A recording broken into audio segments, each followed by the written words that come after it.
Yo, hello. Top of the morning, the afternoon, and the evening to you, whomever you may be, wherever you may be watching, looking, or listening. It's your boy AntMoe, Anthony Moore, for those of you who may not know for sure. And welcome to You Gonna Get These Sports, bruh.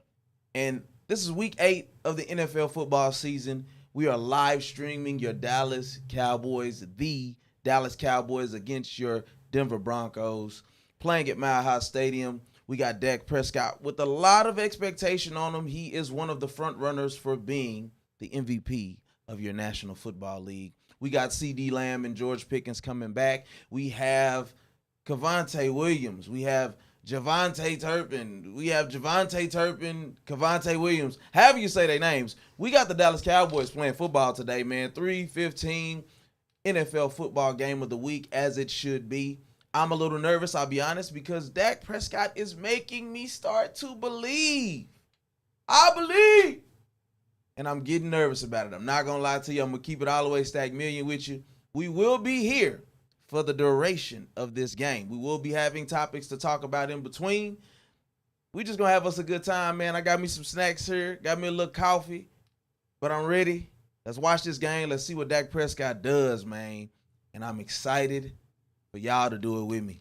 So, as we can kind of recap some of the things that have happened in the NFL today thus far, in surprising fashion, your New York football Jets just came back to beat your Cincinnati Bengals, your Joe Flacco-led Cincinnati Bengals, but that was all supposed to be a part of the plan. Joe Flacco was supposed to be the guy that could stand in while Joe Burrow, Cool Joe, as they call him. You know, Joe Flacco was the first Cool Joe. Now we got Cool Joe Burrow, who has always hurt Joe Burrow, out with a turf toe injury. And so he'll be out for, I don't know if it's like 2 more months, 1 more month. But right now, not your Cleveland, we are going to talk about that too. But your Cincinnati Bengals are just trying to maneuver and weather the storm right now. They have a full fleet of players at their advantage, and as I'm looking down, I see Bo Nix warming up. I see my quarterback. It's my quarterback. I see my quarterback warming up. Rain Dakota Prescott, as I love to call him. His mama call him Clay. I'm gonna call him Clay. Well, we are gonna live stream this game, man. But no, yeah, it's interesting, man, watching that game. And you can tell the momentum. It's interesting how the football gods work things out, right? You have the owner of your New York Jets coming out saying, you know, if the quarterback could just complete a pass, that would be great. I'm going to let them do what they do. But it's looking like Aaron is going to go ahead and, you know, let the other guy the backup start this week. And then he goes out with a bone bruise or something like that. And then Justin Fields puts up 30-plus points, leads the team back to beat what should be considered one of the front runners in their division, your Cincinnati Bengals.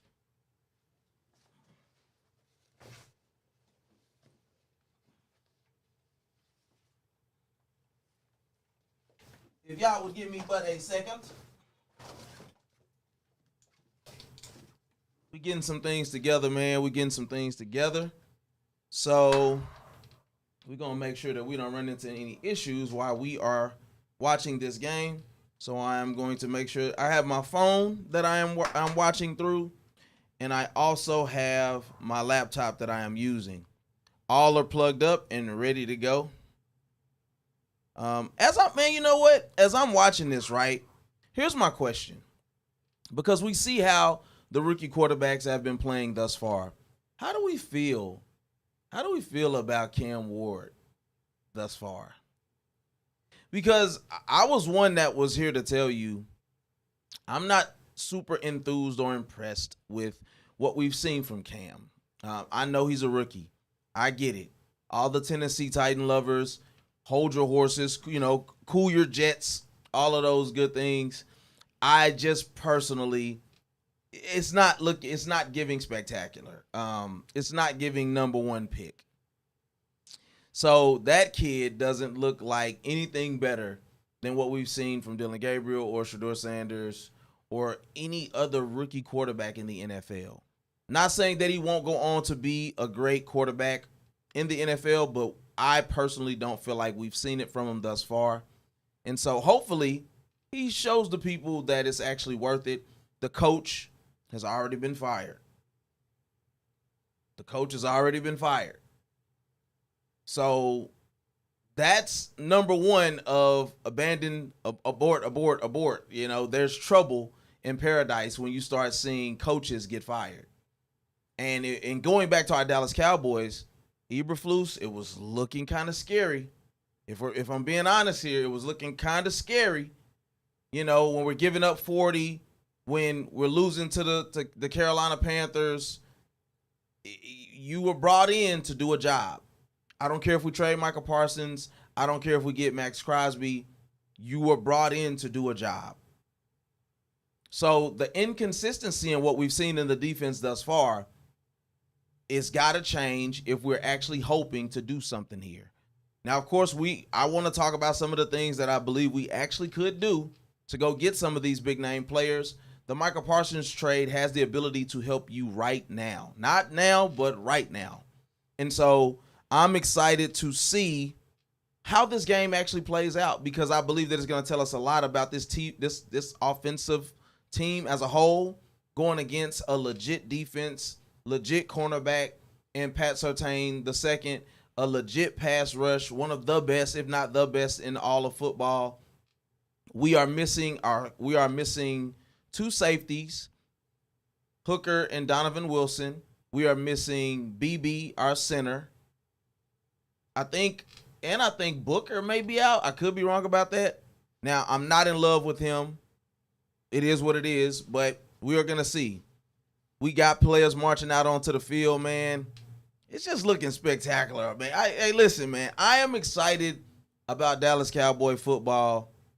I'm not in love with Bo Nix. I don't think that he's as explosive or dynamic as what people would like to say he is. I think he's a solid quarterback on a solid football team. And I believe that a lot of the times Sean Payton gets bailed out, if I'm being completely honest. I believe that Sean Payton gets bailed out for what he did winning that one Super Bowl. And I'm sorry, I did not see that we had comments, but we got LaShonda Renee Reese in the building. Ooh, hello. Let's get our screen back now. Just trying to move the wrong thing. All right, we got LaShonda Renee Reese in the building though. And here's what we're going to actually do. We're going to fix these comments once and for all. How about that? Now, hopefully we don't have to spend a whole year doing this next time around.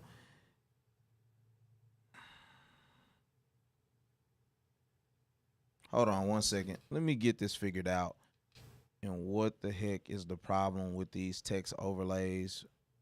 It's actually quite shameful. Let me see. I'm trying to figure out why the comments are being stupid like this. Well. Anyway, Ms. Reese, what's going on? I don't know what. Kidding me. But we got our Dallas Cowboys coming in today. There we go. I mean, I guess we're going to have to fight this battle all day.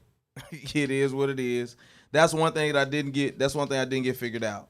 So we have kickoff of the game going on. Your Dallas Cowboys are kicking off to your Denver Broncos.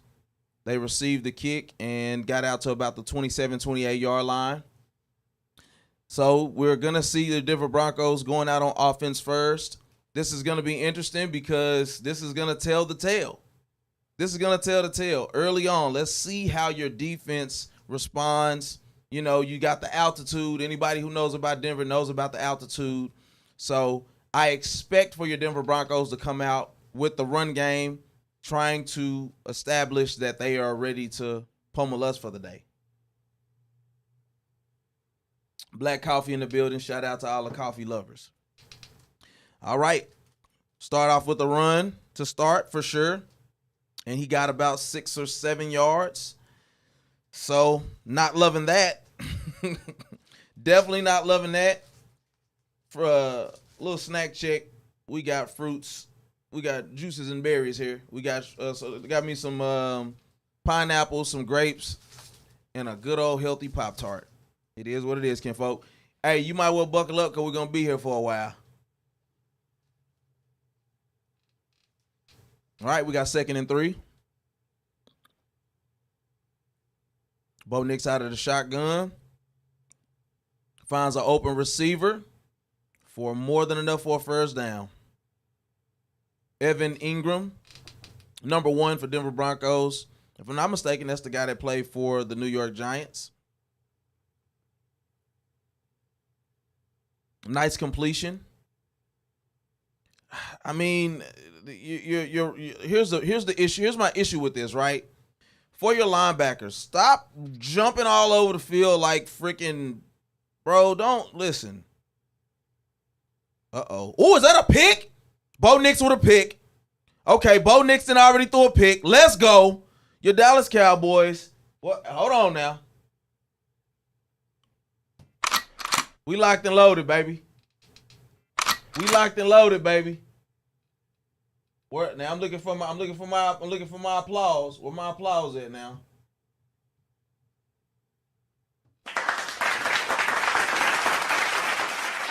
Bo Nix comes out with the early pick, number 25. We got corners here that haven't started. That are not household names. Trevon Diggs is on the IR. We got Deron Bland for sure.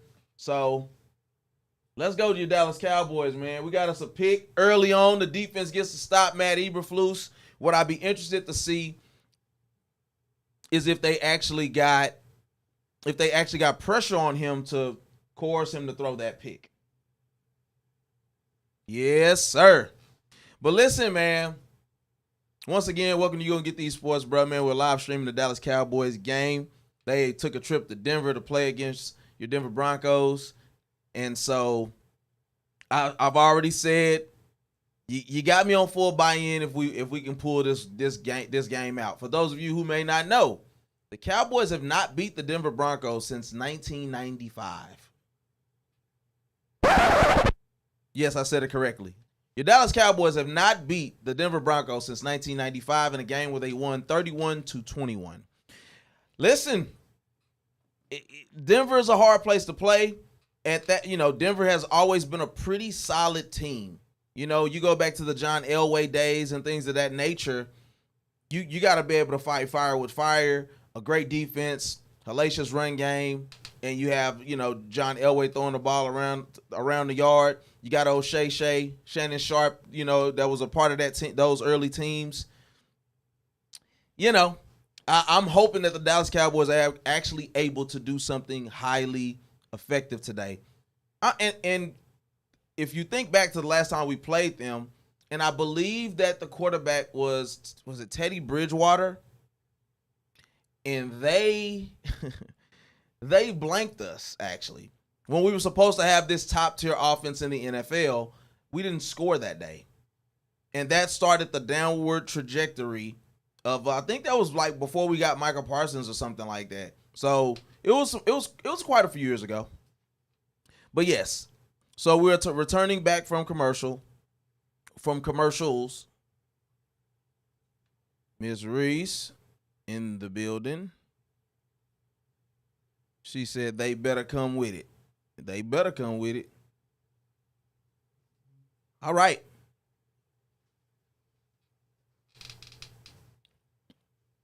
The Dallas Cowboys are on their own 48. Dak is under center. Has a little play action pass out to the tight end. Spanford, whatever his last name is, number 89. Dak Prescott, 3 touchdowns, no interceptions in 4 straight games, tied for the longest streak in NFL history.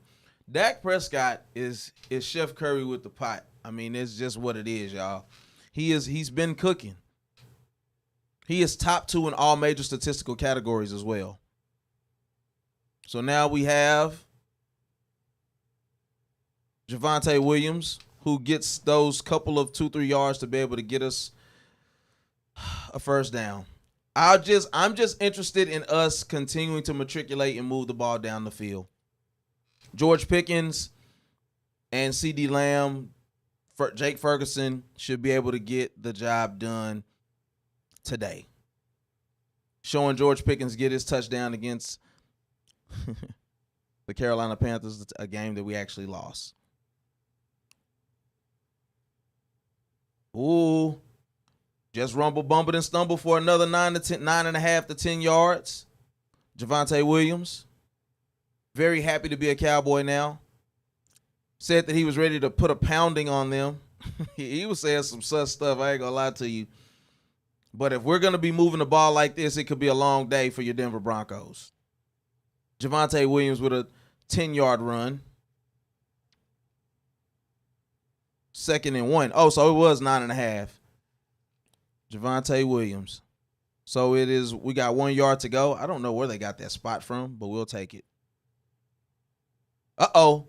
Sedarius Lamb. Sedarius Lamb with the catch inside the 3-yard line.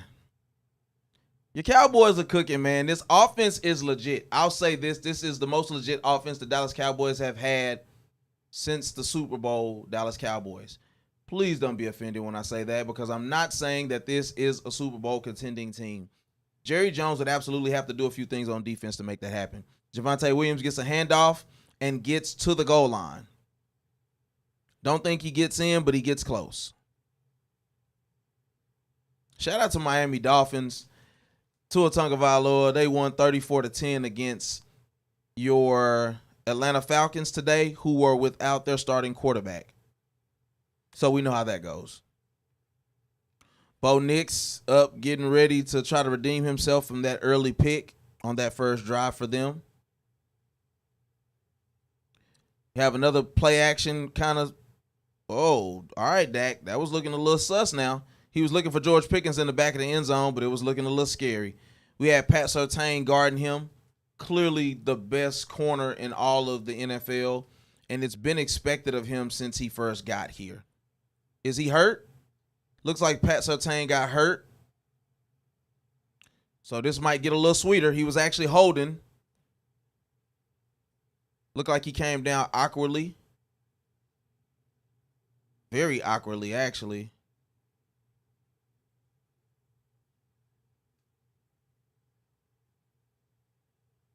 Can't really tell exactly what happened, but he's reaching for his leg. Definitely looks like some type of shin or ankle injury.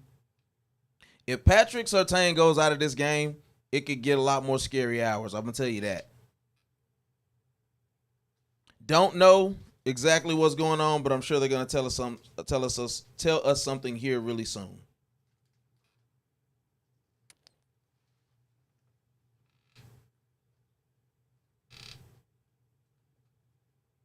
I want to turn the volume up on this.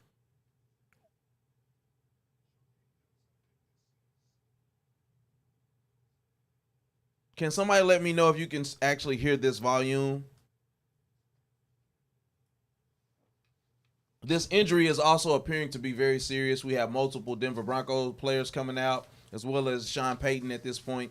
You know it's a serious injury anytime the coach comes out. You know, the coach will stand over there and watch you until they tell you you done broke something, toe something. You know how that go. But the Cowboys still have a couple opportunities to get into the red zone here. You have to capitalize with 7. Regardless of injuries, we know that's a part of the game, right? And to be honest, the thing that and I can't say kick myself because I don't catch passes, I don't run for touchdowns, right? But the thing, I hear you pretty well, and it's clear. No, I was asking, can you hear the sound from my phone? But thank you for that for sure.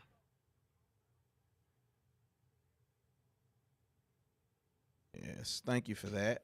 I appreciate you, Ms. Reese. But yeah, so injuries are part of the game for sure. We understand that, right? But the thing that I kick myself about, and I don't mean literally me kick myself, the thing that I lament the most. Hold on, guys. I'm sorry. My cord came out of my laptop. Let me plug that back up really quick. The thing that I lament the most about the games in recent past was the fact that we didn't score in overtime. We didn't get 7 against the Green Bay Packers. That's the thing that I hate the most, because I believe that if you do get 7 there, you can actually hold them. Okay, good. Thank you, Ms. Reese. Much appreciated.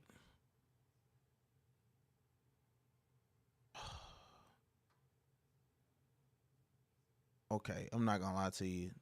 There's some technical difficulties that I'm running into here that I don't understand what is going on. We're gonna get rid of the overlays and then we're gonna bring them back. How about that? I don't know why. All right, so your Dallas Cowboys are back. They are inside of the 2-yard line. Dak is under center, and I guess somebody just false started.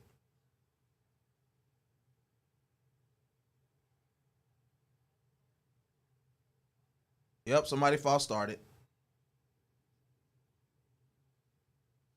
There we go. All right, I got that fixed. Yeah, you just bring it on, technical difficulties. We're going to smack you in the face today. So, offensive lineman false starts. So, that takes the Cowboys back. Now it is 3rd and goal from, looks like, the 6-yard line. Okay, here we go. 3rd and goal from the 6-yard line. I'm assuming that Patrick Surtain has not. And Dak almost threw a pick, but it's all good. 4th down. This is a good defense. I'm not going to be upset about this, but we got to start scheming these guys open better. Ooh, that looked like holding on. They were holding CD Lamb. Number 21 for Denver Broncos was absolutely holding CD Lamb on a slant. They didn't call it. It is what it is. Aubrey, one of the greatest kickers of all time, at least one of the greatest long-distance kickers of all time. So, this should be money. Cowboys are up 3-0. Simple, point blank, period. All right, here we go. Bo Nix gets another opportunity. The corner, number 25, last name Bridges, who is the one who got the pick on Bo Nix on that first series. All right, so, yes, going back to that Green Bay Packers game, there would have been no greater revenge than to beat your Green Bay Packers, who traded for Michael Parsons. You get the overtime, you sputter when you get to the red zone, and that was the most disappointing part, because I believe that the defense, even though they weren't great, would have found a way to get pressure to hold them guys to not getting in the end zone. So having a legit offense has posed some different circumstances for us this year that I don't think we were really expecting. I ain't gonna lie. I really want to figure this comment thing out.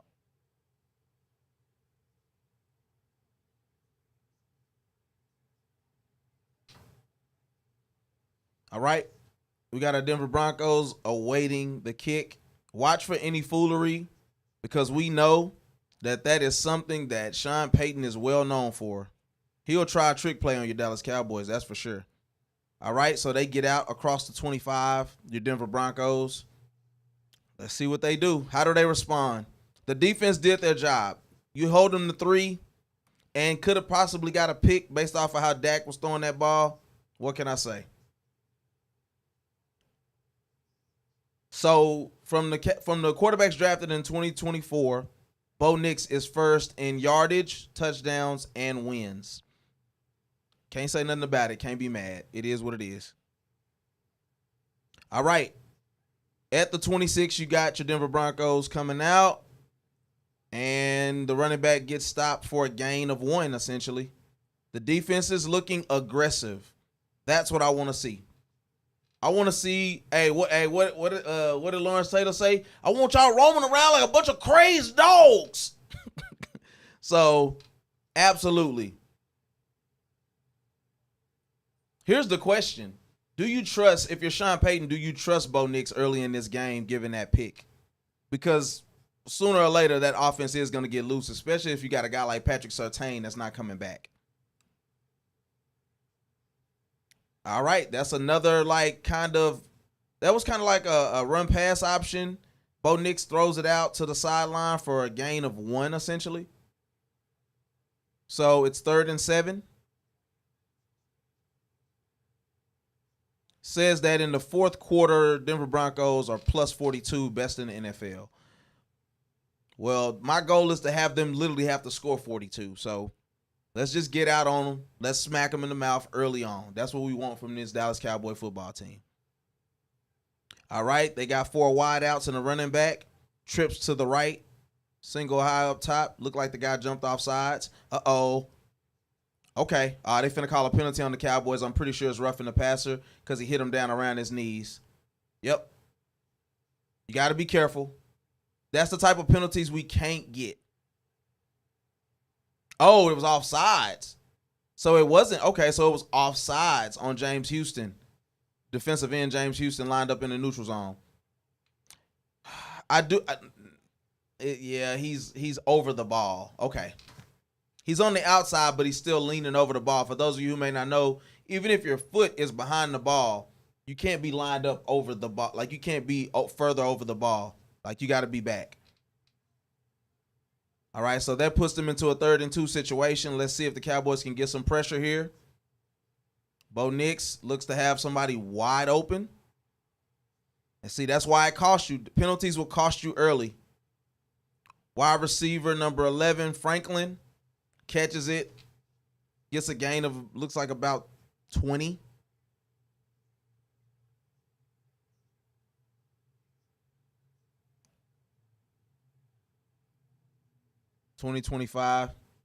Now we have 2 new starting safeties. Let's be clear.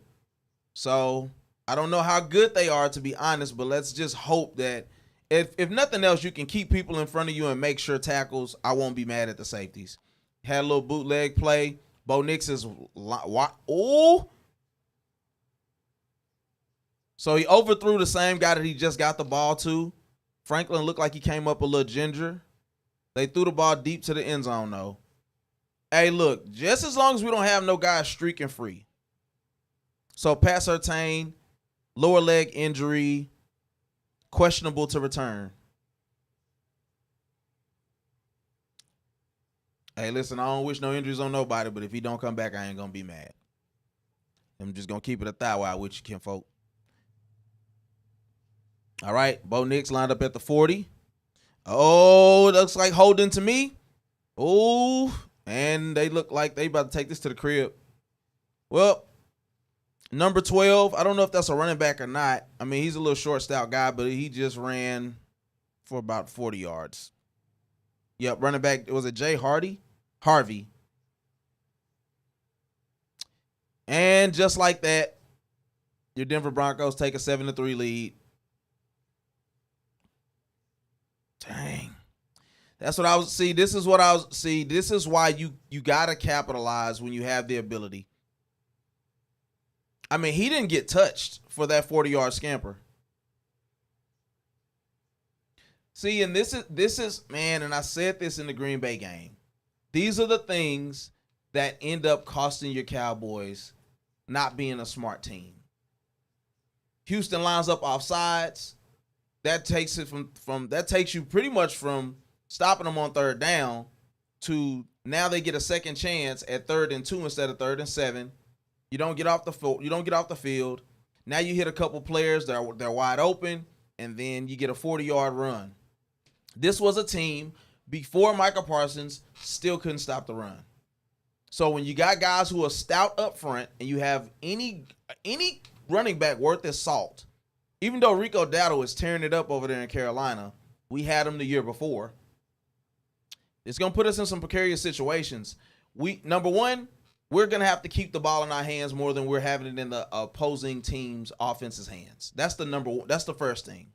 Number two, we're going to have to capitalize, and field goals aren't going to cut it. You're playing in Denver. You're already against the curve. This is just a team historically that we've not done well against, right? I was talking to one of my coworkers, and I told him, I said, we don't do well against Denver. Just like we don't do well against, well, we've beat Russ when he played for the Seahawks, but we historically don't do that great against them. And you got to think, these are like going to, and I get it. This is the NFL, so traveling again across time zones and things like that, that's a normal thing. That's not something that we're going to make excuses about. But certain places are just harder to play, and Denver is one of those places. So we got to capitalize. We got to get 7. You can't just settle for field goals. It's just not going to work, man. It's just not going to work. So 7-3 Denver Broncos. Harvey, your running back, they drafted him in the second round. Jay Harvey just ran for a 40-yard touchdown. He was weaving through there. I don't think anybody touched him for 40 yards. So your Cowboys, I hope Jerry, if nothing else, I hope Jerry is paying attention to these small things that cannot happen if you make it to the playoffs. These type of things that cannot happen against playoff teams. You can't have guys scampering for 40 yards untouched on a touchdown. Now, if they end up looking, running through people like Earl Campbell or something, Jerome Bettis, fine. If you truck the whole team to get to a touchdown, cool. But untouched for a 40-yard touchdown run, that stuff can't happen, man. That is actually quite concerning.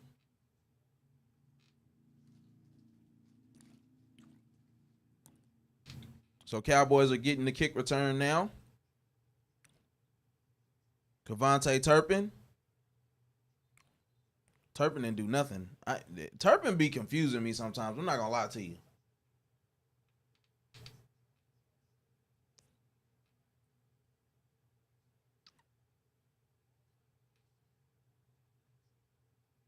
Here's the other thing, too. I want to really put Bo Nix in situations where he needs to be able to use his brain and his arm to beat us. Those runs can't happen. Period. Those runs cannot happen. Dak Prescott hands it off to Javonte Williams. He gets a solid 4.5 yards, maybe 5. Patrick Surtain has returned back to the game. I want to see if he's healthy or not. I'll go right at him. I'm not going to lie to you. Patrick Surtain was your 2024 Defensive Player of the Year, 7th cornerback to win all time. He's no joke. And his daddy played. I want to see if he really like that. I'm sorry. I hope that is an offsides on them. Please. Don't. False start. God dang it, man. Tyler Guyton. Is that the guy from Oklahoma? He's not good. Get him on the bench. He's not good. If that's the guy that we drafted in the second round out of Oklahoma, get him on the bench, bro. He was a turnstile all last year. Jeez Louise, bro, we got to start getting some guys that can produce. CeeDee Lamb, 2nd and 11, gets back the 5 yards that we just lost for the stupid penalty.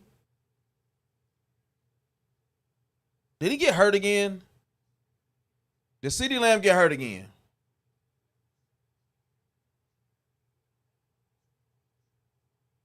I ain't gonna lie to you. This is another issue I got with today's receivers. Since when y'all asking for breathers all early in the game? Stay in the game. You don't need a breather. You're making $30 million a year. You don't need a breather, bro. Dak Prescott, 3rd and 5. Doesn't get rid of the ball. Rookie mistake. Dak takes a 15-yard loss on a sack. See, that's what I'm talking about.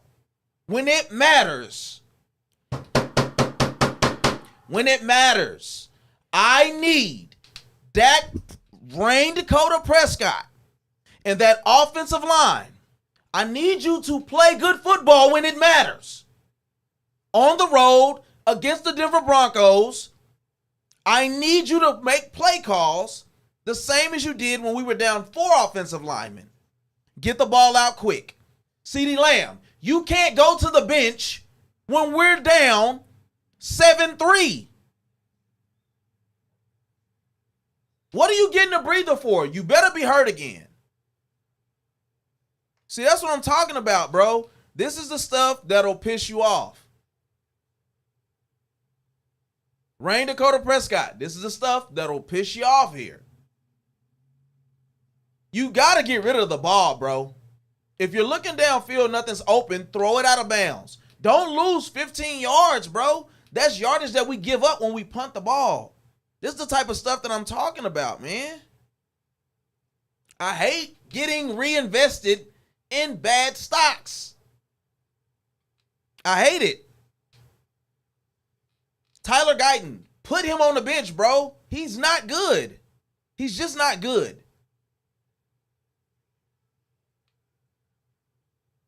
The penalties, the bonehead plays, they're going to cost us in this game, I'm telling you. We got to get into a rhythm. Javonte Williams is running the ball really well. Run the ball, bro. Run the ball until they can put 8 in the box, until they can show that they can stop you with a 4-man box. Run the ball. Keep it simple. CD, don't tap your helmet again, bro. Don't ask to be out again, bro. Pat Surtain just got injured, and he came back in. He has no confidence at this point. George Pickens, unless they're doing 2 safeties deep, there's no reason why we shouldn't be testing out to see if that lower foot injury is really good or not. This is just 101. This is bully ball. This is like take advantage of the disadvantages. We don't know. That's all I'm saying. Cowboys are down 7-3. Offense you get a pick on Bo Nix on the first drive of the game. You get down within the 5. You don't capitalize. Have to take 3. Then the Cowboys get the ball. Then Denver gets the ball back. And you should be getting them off the field, but somebody's offsides. So then that cuts it down on 3rd down. You get 2 big plays, and then your running back runs for a 40-yard touchdown, essentially untouched. Talking about your Denver Broncos with Jay Harvey. Those type of plays will get you beat 1,000% of the times in the NFL. You don't want Denver getting all of this momentum that could cost you. Because Mile High it's a real thing. The altitude, the energy within the stadium, all that stuff is a real thing. So that's all I'm saying. Dak Prescott, it's too early to be walking around giving speeches.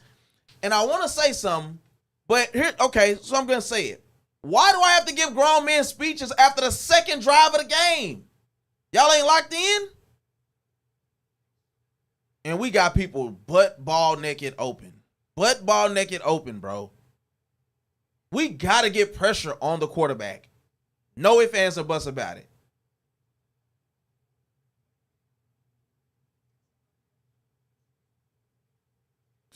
But see, that's what happens when you get a 40-yard run for a touchdown. Now we're biting inside. It leaves the receivers open because it makes you drop your eyes down if you're the linebackers for 2.5 seconds. And that's all you need in the NFL to get a receiver open. Sheesh. 1st and 10. They're now in our across the 50. And this guy is, man, you got to be kidding me, bro. He just ran for another 20 yards.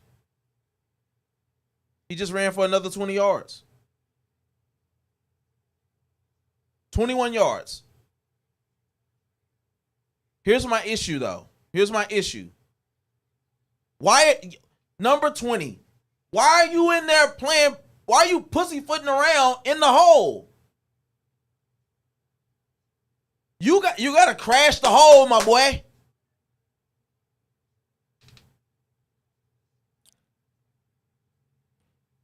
Man, listen, these safeties, These safeties are going to get you beat bad in this NFL. Here's the problem. Here's the problem with having rookie guys, right? When we don't have two amazing safeties. Our safeties aren't great. They just are sure tacklers. They're really Buffalo nickel safeties, meaning they operate as like a fourth linebacker. So they're great tacklers. They're good inside of the box, right? These guys, I mean, you're losing both your safeties, even if they're just average. 9 times out of 10, these guys are below average because they're third and fourth on the depth chart.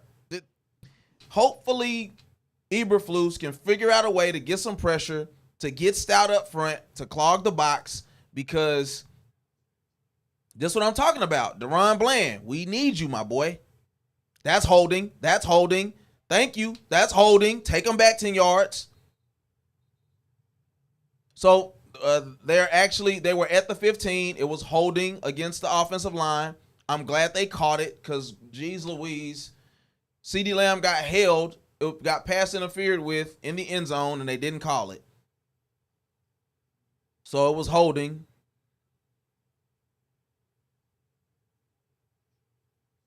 McGlinchey. Okay. All right. So they lose 10 yards there. Let me see what the down and distance is. 1st and 20 from the 25. They are close to the red zone though. They got a heavy formation.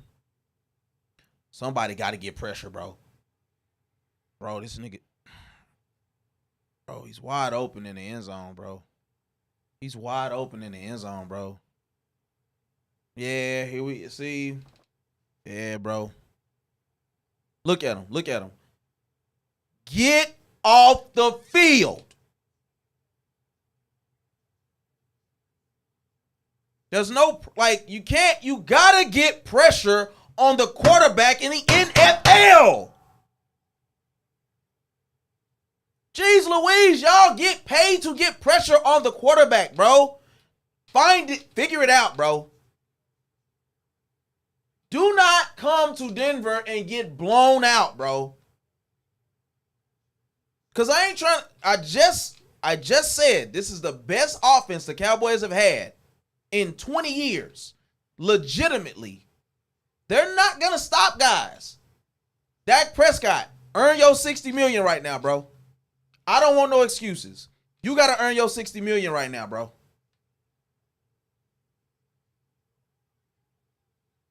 This is, oh, Lord.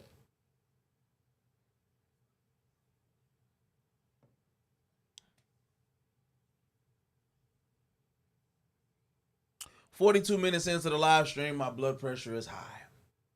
Okay? Just going to be honest with you. 42 minutes in, my blood pressure is, it's not stroke level, it's just high. I'm not going to speak that on myself, Ricky Bobby. Okay? Don't you speak that on me, Ricky Bobby. I'm not going to do it. But, geez Louise. Can we get some defense? If that's okay with you and I.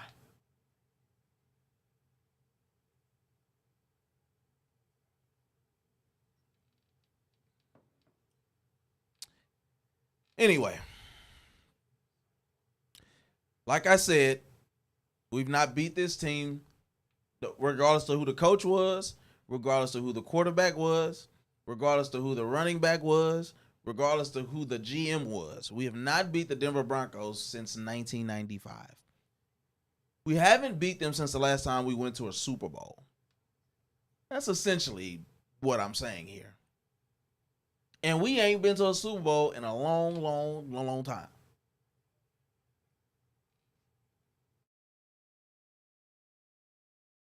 Dak Prescott, rally the troops. You just gave him a speech. Cool. Let's go do something about it. Reese, I don't even know what you laughing at. I don't even know what you laughing at. But I'm annoyed. I'm annoyed by this game early. Early Sunday morning. Early Sunday afternoon. Early Sunday evening. I'm annoyed by these Dallas Cowboys and what they're showing, man. I need to see resilience right now.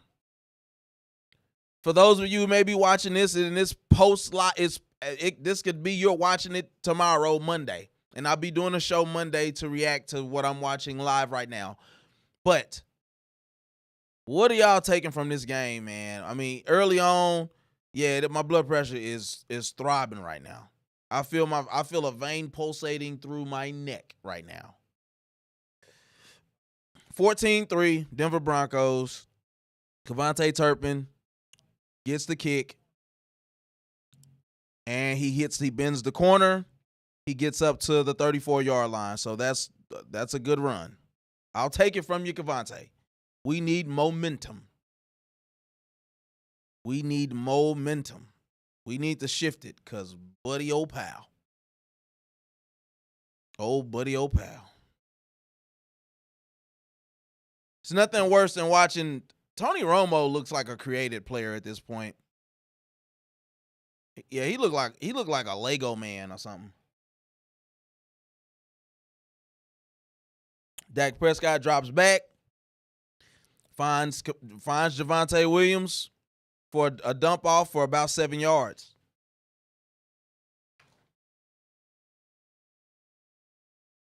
I mean, if you're not gonna run the ball with Javonte, you gotta dump it off to him. They literally have not been able to stop the run or anything involving Javonte so far. Let's get this ball rolling. We got to do something here, guys. 2nd and 2. Bootleg. Dak Prescott is looking. He's maneuvering. Got the first down. Get out of bounds because if you get hurt, I'm cutting this stream off. Thank you. Appreciate it, bucko. All right. So Dak Prescott has a little play action bootleg. He said he could have got the ball to CD. What happened here? I wonder if Dak's a little gun shy right now, too. Why is CD?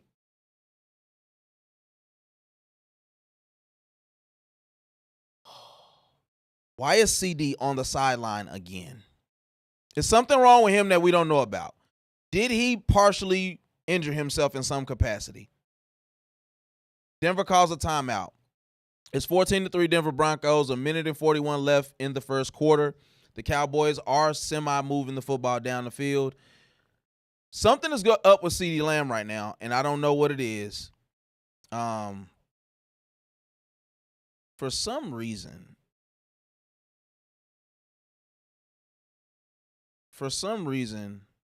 there we go. For some reason, CeeDee keeps coming out the game. And I'm trying to figure out what we got going here, kinfolk. What's the skinny here? Brian Schottenheimer, dog, prove us right here. I mean, geez, okay, CD's back. What's wrong with that boy elbow? He got that loosey-goosey elbow. Thank you, George Pickens. Thank you. George Pickens, he gets it close. Basically, he gains about 6 yards, so it's 3rd and 2.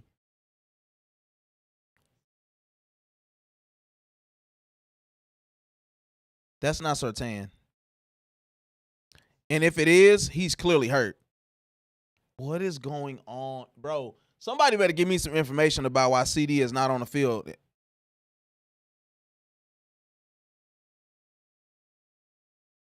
Williams gets 3 yards on 2nd and 2. Or was it 3rd and 2? But anyway, he gets 3, so it don't matter. 1st and 10, your Cowboys are moving the ball. We absolutely have to score here.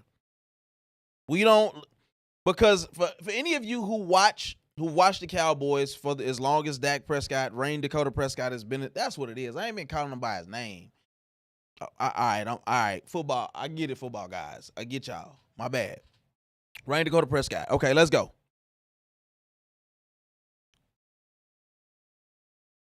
He finds Kevontae Turpin for a yard.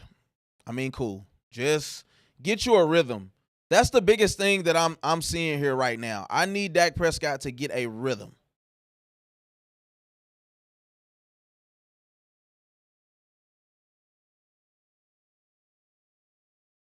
Javonte drafted in the 2nd round to Denver. Out of Chapel Hill.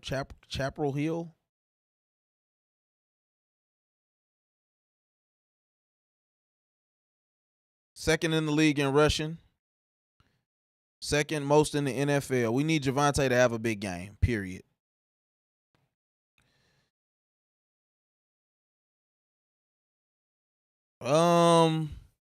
They're sending a lot of pressure to take Dak off his spot.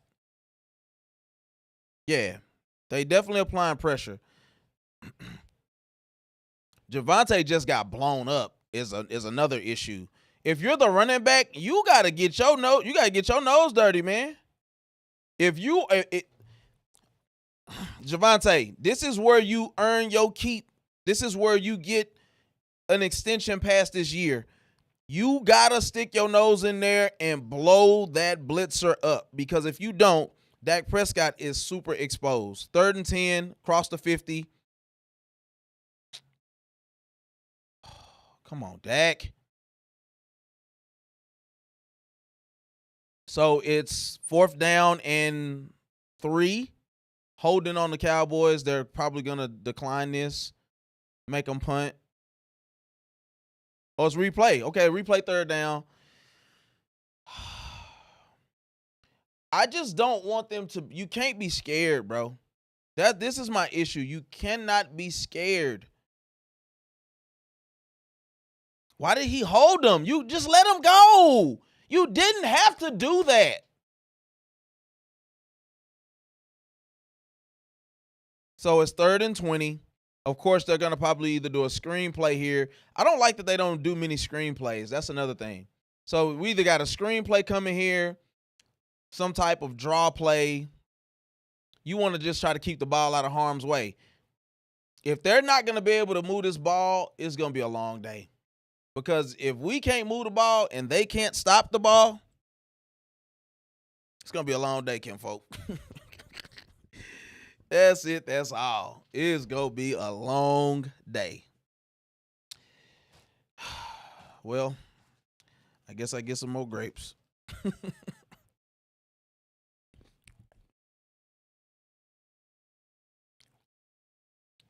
So, in other news, you got Aaron Rodgers and the Pittsburgh Steelers, who are looking spectacular right now, to be honest with you, playing against Jordan Love, his replacement for the Green Bay Packers.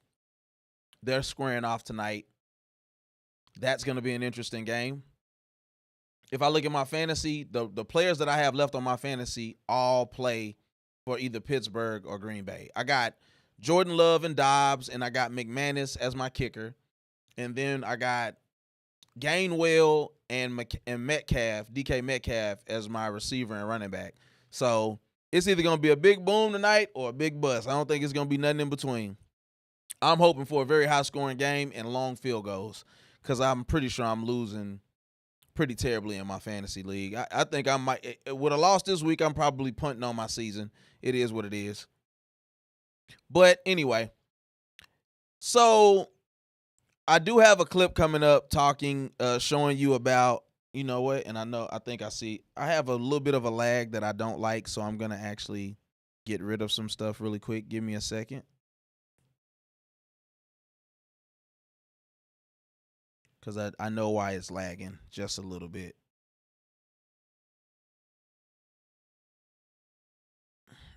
So let me quit some stuff.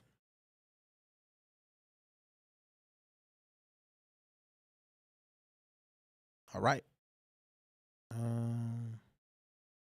Quit. All right, cool. One more thing.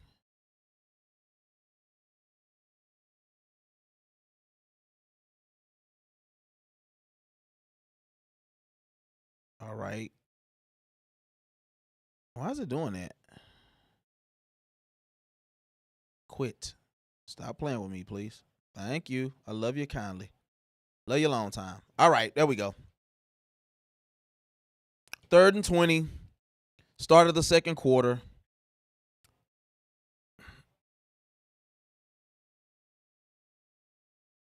Knocked down, kind of put in harm's way. I mean, you got guys streaking free. You got guys streaking free like it's nothing. Here's the thing. What does Terrence, I think his name is Terrence Steele. What does he do well? Is he a run guy? Because he ain't blocking nobody. Yeah, this is looking like it has a potential to get way out of hand. 4th and 20. You got Brian Anger punting the ball now. This is scary hours, man. I'm not gonna lie to you. A lot of football to be played here. I was just hoping that I was gonna see better than this. I'm not gonna lie.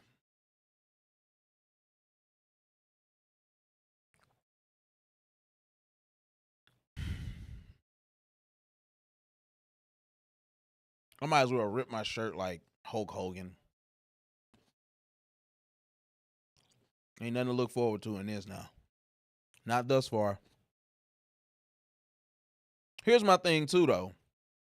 Let's stop making. I don't want to make y'all make Sean Payton look like Andy Reid all of a sudden either.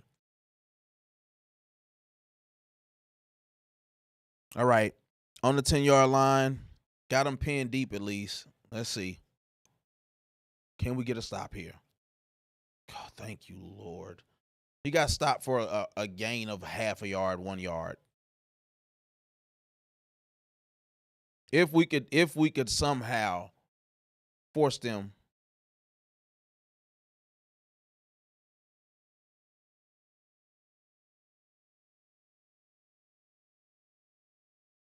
Please just don't leave somebody streaking wide open. That's all I'm asking. I don't think that's too much to ask him, folks. All right, 2nd and 9. Denver's at their own 11. Somebody is open. And he was there. He's there. When is the Ravel kid going to be ready at corner, bro? This is why I don't like drafting. That's why I don't like drafting hurt guys and guys with ACLs and crap, bro. When is DeMario Overshown getting back? Like, bro, I can't. Man, listen, bro. You can't win shootouts. Nobody has won a Super Bowl that was just winning shootouts. You got to be able to have a decent defense. 3rd and 9. Somebody is.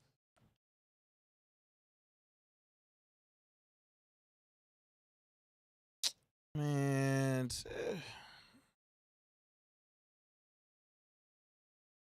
Okay, so it's an incomplete pass. Thank you, Lord. Oh, so when he pushed him, he didn't maintain the catch through going to the ground. So, he never really had possession of the ball anyway. Okay, cool. Thank you, bruh. Help me out, please. Nigga, help me, please. Can we work with a short field and get and drive? Cavante, come on, boy. I need something from you. That was actually a good point. So it's at the 40, about at the 40. The Dallas Cowboys actually get a stop on defense. Who would have thunk it? And here's the thing. It doesn't even look as bad if you capitalize and get 7 on that pick. That completely changes the energy and flow of the game. We can't be scared to challenge Pat Surtain, bro. I'm just telling you, I get it. He's a great corner. But any of these guys are susceptible. Nobody's a true just lockdown. You can't throw nothing to them. That's just not real in the NFL today, man. Scheme these guys open, Brian Schottenheimer. You have to, bro. We can't go out like this. We can't go out like Willie Lump Lump, kinfolk. We can't go out like Willie Lump Lump. That's all I'm saying.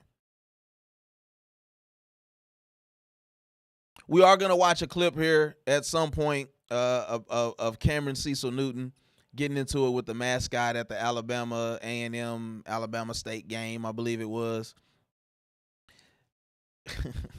That boy Cam gonna find a way. He gonna find a way, dog. The first time in NFL history we've seen an MVP NFL superstar get into it with a mascot on national television. We're gonna watch that clip. It was highly entertaining.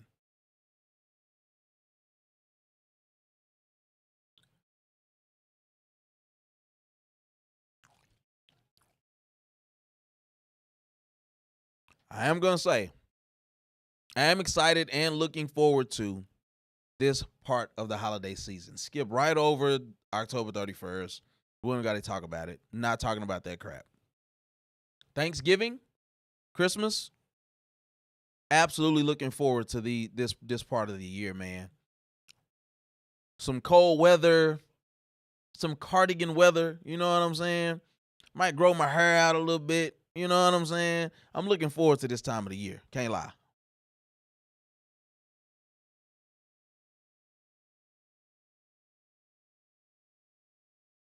All right, guys. So here's what I'm looking forward to, right? Because if you lose this game, you don't need to punt on the season, of course. But I'm hoping that Jerry gets a little more fervor to him, looking to get us some defensive help. All right. So Dallas Cowboys are at the 41. Their own 41. First down. 3 receiver set. Is that Javonte Williams? It looks like that may be Jaden Blue. Offsides number 98. First down and 5 for your Dallas Cowboys. Jaden Blue was just running the ball. And he actually did pretty decent. I've been hoping to see what my Texas guy was going to do. You know, I'm a Texas Longhorn fan and a Notre Dame fan as well.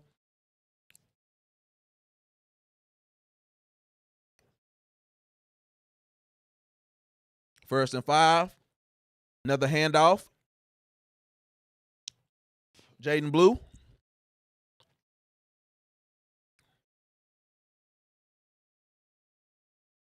Jaden Blue gets a handoff on a draw counter. Hops over a guy.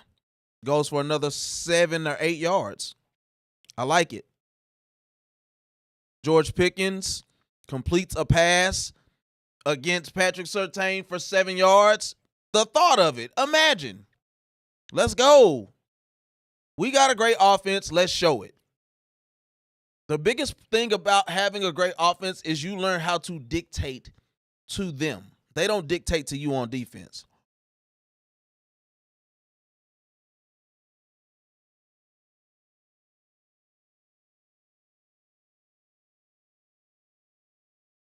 Second and 3. Jaden Blue.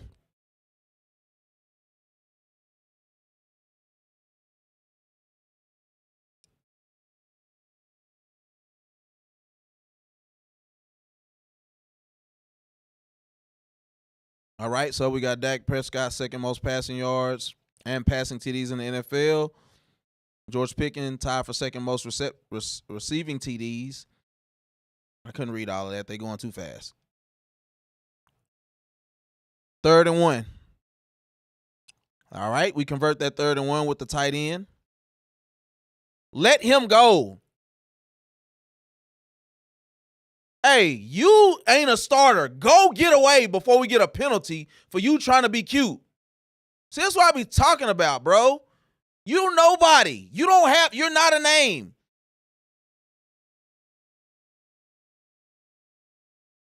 I don't care who he think he is. Spanford, get out of the way, bro. Because if we get a penalty and lose momentum for you, we're going to have an issue, bro.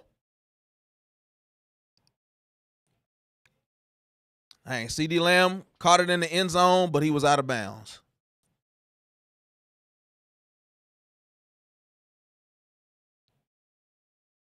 All I'm going to say, Ross didn't do nothing. CD almost completed that. They go deep, which I like. Thank you so much. Stop being scared to challenge these guys, bro. All right, 2nd and 10. You're at the 30 or the 29. You're in Denver territory, 2nd and 10. Another running play. Is that Javonte Williams?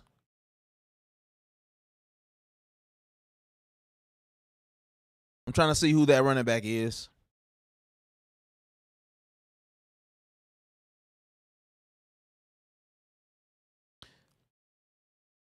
I think sometimes they be missing the point. I am all for Spanford being a great blocker and all of that stuff. But the point is, don't put us in a position to lose yardage or points. That's my point here. 14-3, Denver Broncos. Is 3rd and 6 for the Cowboys in Denver territory. George Pickens with the first down on Pat Surtain II. I am so shocked that we have 2 of the best receivers in the league, and they're actually making plays when you throw them the ball. Imagine that. George Pickens with a little deep slant here, catches the ball in traffic, gets a first down. It's really simple, man. We can't be scared.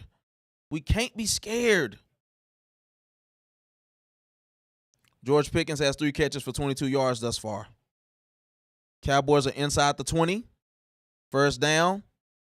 Blue gets to the outside, rushes for about 6 yards. Yes, sir. Jaden Blue. I think he's like a 4th-round pick out of Texas last year. Had like a high ankle sprain or something like that early in the season, so he was out for a while. That's what we were also missing, is a true 2-headed monster, because Miles Sanders got hurt as well. So now you got Javonte Williams and Miles Sanders coming out the backfield. 2nd and 4 for your Dallas Cowboys, and we get a yard. And there's a penalty. I'm assuming that it's holding possibly on your Dallas Cowboys, but it happened so fast. False start on number 87. Is that Spanford? No, that's Ferguson, right? Oh, it's actually on CD Lamb. Yeah, they said it was on CD, but it was actually on. They said it was on Ferguson, but it's actually on CD. 2nd and 9. So here's the thing. 2nd and 9, Dallas Cowboys are inside the 20, driving. It's 14-3 Denver Broncos. That Rain Dakota is in the shotgun. 3 receiver set. Looking left. Rolls to his right. And he finds Ferguson. No, not Ferguson. He finds Ferguson for a first down at the half-yard line. Let's go. Start showing these boys who is who. Oh, that was Schoonmaker. Interesting. That guy is not good. I'm sorry. I'm glad he just did that, but Schoonmaker is not good, y'all. I'm so sorry. 2nd-round draft pick out of Michigan. We ain't got nothing good out of Michigan. I'm going to be honest with you. Remember Mozzie? Michigan. We ain't getting nothing good out of there, y'all. I'm so sorry. I don't even know if Mozzie can stay on the field, to be honest, but it is what it is. He talking about he love hitting and all that and can't stay on the field. So your Dallas Cowboys are 1st and goal inside the 1-yard line. They're at the half-yard line. Dallas Cowboys just call a timeout. 14-3 Denver Broncos. You got 8 minutes and 10 seconds left in the 2nd quarter. Dak Prescott is talking. CD, shut up. I just don't be, man, bro, they be, I don't know if any of y'all ever play organized sports, but there's always that one guy. It's like, bro, let the quarterback talk. Shut up. We don't need your input right now. You make plays. That's all we need you to do, bro. Respectfully. Lord love you. I love you. But shut up. Thank you for anybody who's watching. You don't get these sports now. Live streaming the Dallas Cowboys playing against your Denver Broncos. Please hit the like button for me. It costs nothing to do. All right. Waiting for the snap. George Pickens is going in motion. Dak Prescott takes a sneak and does not get in. I personally don't want us doing that again. I'm sorry. Didn't like that play call. At least you got to jump over the top. He got a little bit closer. Yeah, this offensive line is, I ain't going to lie, they're a little disappointing to me. Dak gets upended. See, that's why I don't like that, because now you got them swiping at Dak's knees. I don't like that. Just run the ball with your running back. Line up and run the ball with your running back. You got 2 good ones. Flournoy going in motion. Then you got Javonte Williams that scores. Let's go. Let's go.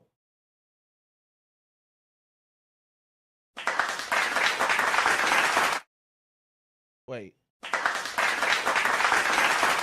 Hopefully y'all can hear that. Javonte Williams with the touchdown for your Dallas Cowboys. It is now 14-9. The Cowboys have a long, sustained drive after making the Denver Broncos punt, and they get in the end zone. Javonte Williams, 7th rushing touchdown this season. It's a career high for him. Drafted in the 2nd round by your Denver Broncos a few years back, so he is determined to make them feel it. Brandon Aubrey puts it through the uprights. It is now 14-10, Denver Broncos. 2nd quarter, 7 minutes, 29 seconds left. Loving what I'm seeing on this drive. Now here's the biggest difference. Here's the biggest difference. If you get a touchdown after getting that pick, it's 14-14, baby. New ball game. We all even. Are we even? You hear me, Nutso? Boy says he owes me. Says he owes me. Are we even? Butter him. I know I'm a phenomenal actor. Are we even? 14-10. I feel my blood pressure decreasing. I'm cool with a loss. I ain't happy about it, but I can deal with it because that's life, that's football, that's sports, right?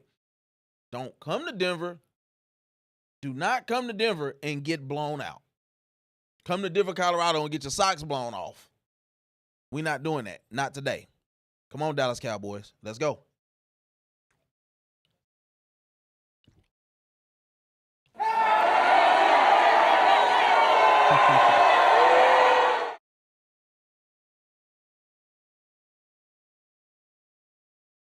I just want that was just how I'm feeling about how that looked so far. Before that drive, I'm booing y'all. Terrible.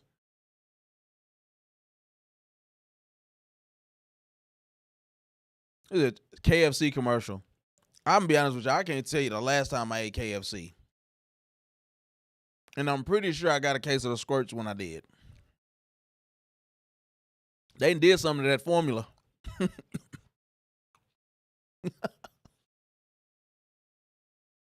That old chicken formula ain't what it used to be. Y'all probably was the ones that was eating that corn bowl. It was mashed potatoes, corn, cheese, and chicken. I used to be like, hey, don't put no corn in my bowl. I can't stand corn. That's the worst side ever.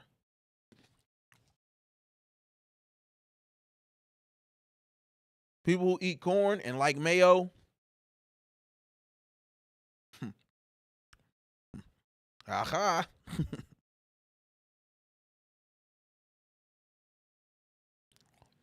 All right, we back from commercial. Brandon Aubrey is now kicking off. So what I would love to do here is to get a stop and then have a long, sustained drive, get down the field, score again, and we get the ball at half. That's what I would love.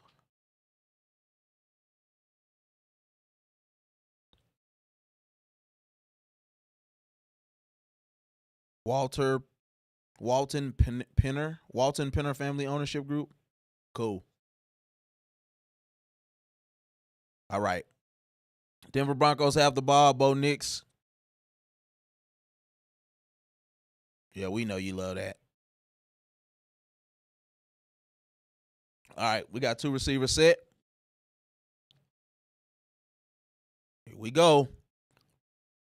Y'all got to stop this run, bro.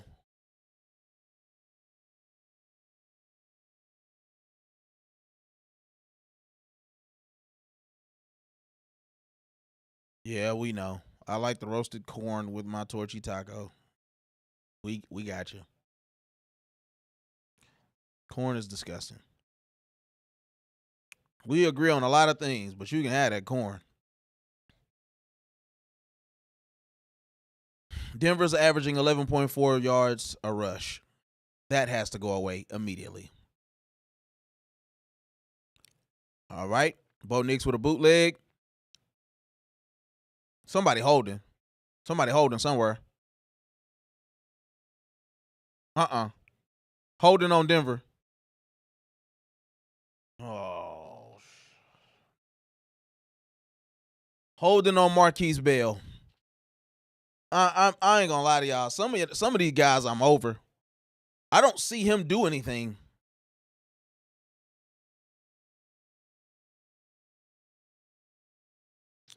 That's so terrible. These guys be so out of position, bro. That's the thing that I don't like. Y'all get paid too much money to be out of position, bro. So Denver 1st and 10. Going deep. No way. No way. That is not a penalty.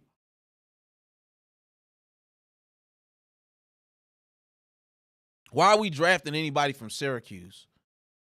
That's y'all first problem.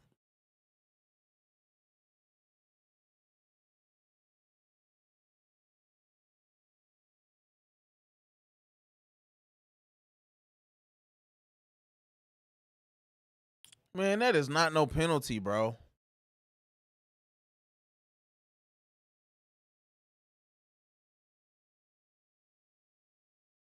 All right. Pass interference on the rookie corner out of Syracuse, number 38. His name is not important because he's not good anyway. And we're victims. We're victims. And they just did a freaking bubble screen, and he gets to the 1 yard line. This is just not gonna. This ain't gonna work, man.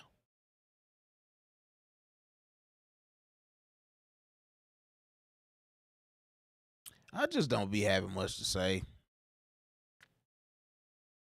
This is looking just like the Green Bay game.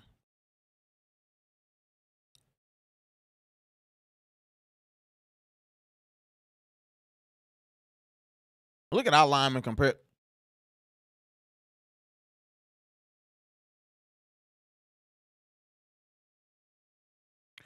Number 90 encroaches. So now they get to move a half an inch closer. Thanks.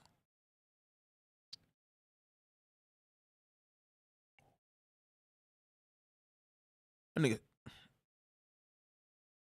said, let's go. Let's go what?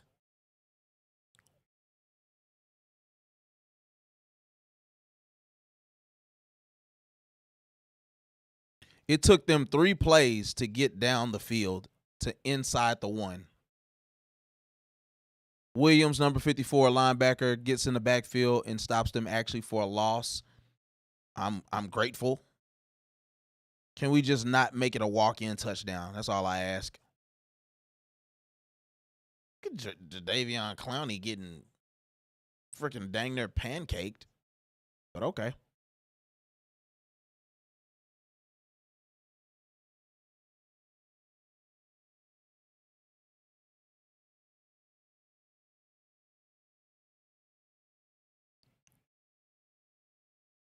No. No touchdown. No touchdown. They stopped it.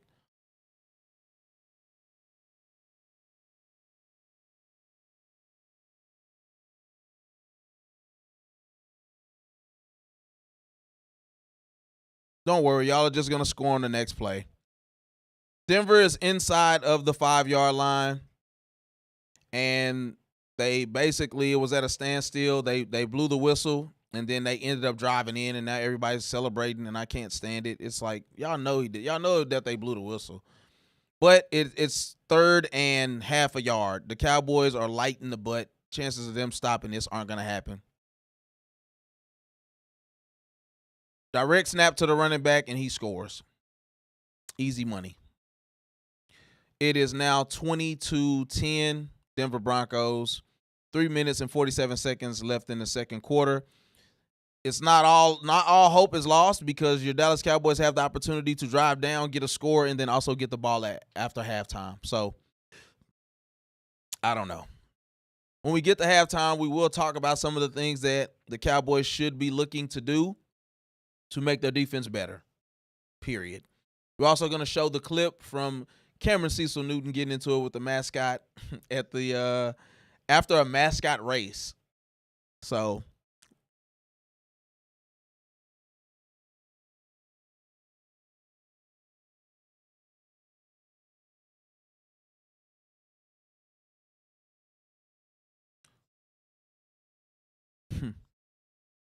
number 54, who just did a good thing, gets into it with the lineman like an idiot, because that's what idiots do. Is that Sam Williams? You're an idiot. Hits him in the face. Now Denver's going to go for 2. Good job. I love seeing this level of stupidity. I just can't stand it, dog.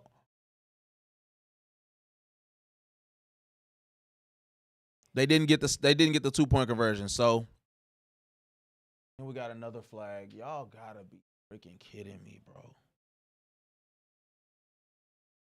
I hope it's a lineman downfield. Thank you. Good Lord. Thank you. So I guess it ain't all bad. I hate when we gotta start trying to find silver linings, though. I ain't gonna lie to you, kinfolk.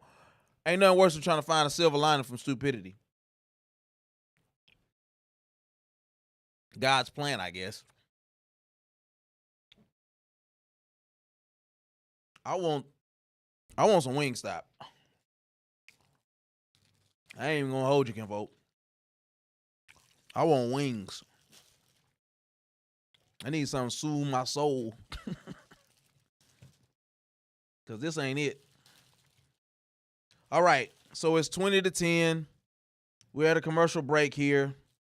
Dak's going to get opportunity to get the ball right before the half. The Cowboys did elect to kick the ball to begin the game. So I can only assume that means that they're going to get the ball after halftime. There is a potential for them to only be down a few points going into the half.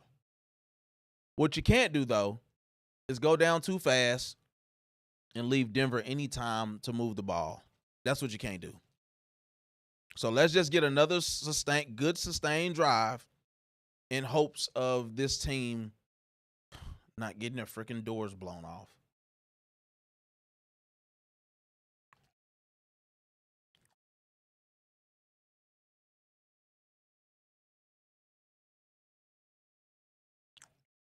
I just realized my daughter ain't texting me back.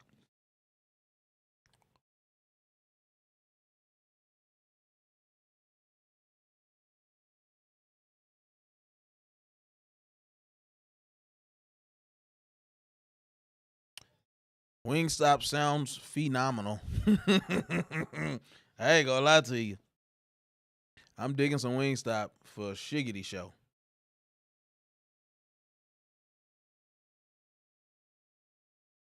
I really do got to figure out why my comments ain't popping up like they normally do.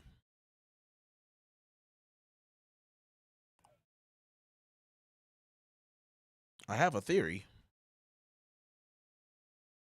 But anyway, there are a few combinations that I think help your pass rush, not help your pass rush. I think there's some things that you could do with your pass rush and going into the free agency pool or the trading pool or whatever that can make your team better immediately. And I'm not even saying that Max Crosby is one of those answers, even though he absolutely represents one of the answers. So Denver is kicking the ball off to your Dallas Cowboys.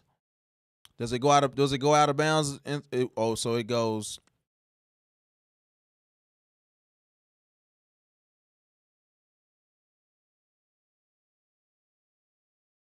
What just happened? We either getting the ball at the 40 or the 25. What just happened?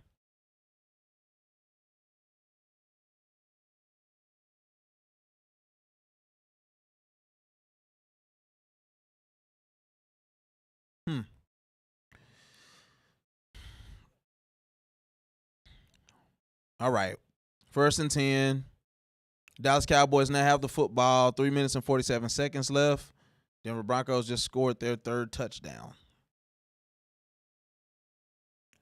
Well, they're down 2 yards. They were averaging 11.4 yards a play. So your Dallas Cowboys had a ball at the 20-yard line.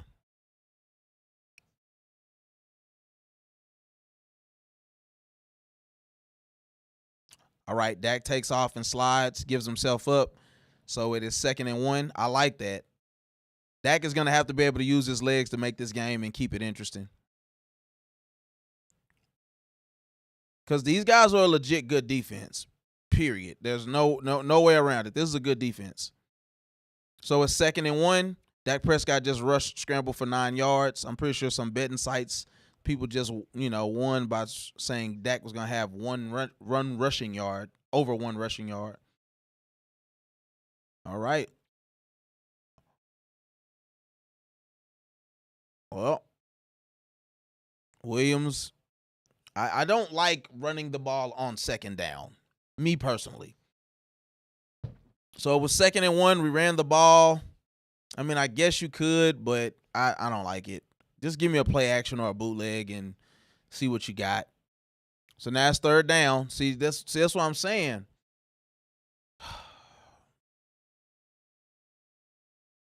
Brian Schottenheimer, bro. 3rd and 1.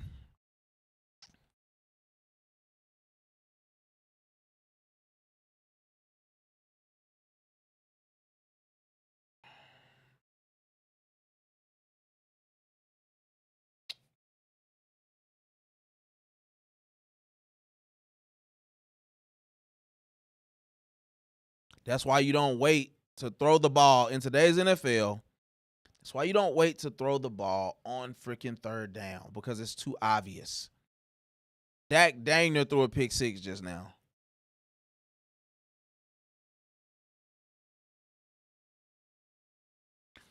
The sign of a great offense, I'll say it again, is one that can dictate terms. You just barely ran a minute off of the clock, and now you're punting back to Denver.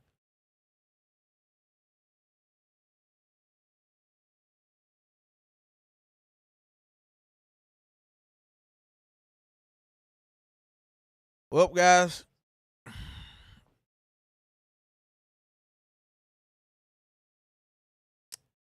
what I wasn't expecting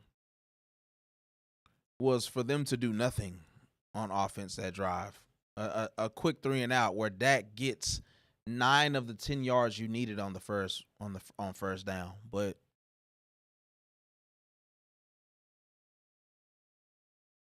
altitude doesn't do anything about stupidity. And I like, this play calling is not it, man. This play calling ain't it, dog. Denver has the ball, 1st down, and it's a wide open running back.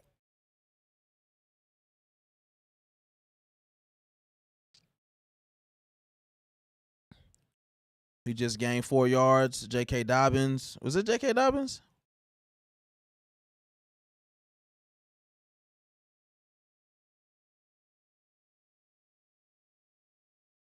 $20-10. There's another break. Listen, all these TV commercials getting on my nerves, dog. How quickly what's going on with this game determine how good I feel about what I'm watching. I don't want to see no more Amazon commercials. We get it. You got enough money, buddy.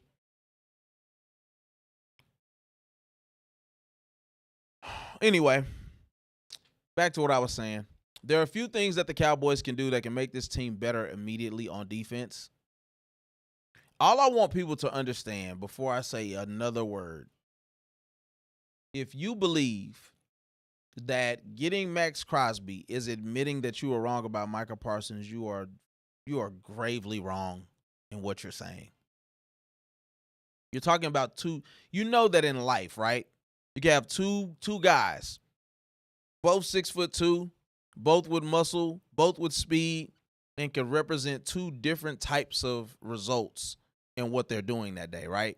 One guy could get dead last, and the other guy could get first. One guy could get a sack. One guy could get blocked. Max Crosby and Micah Parsons are 2 totally different players.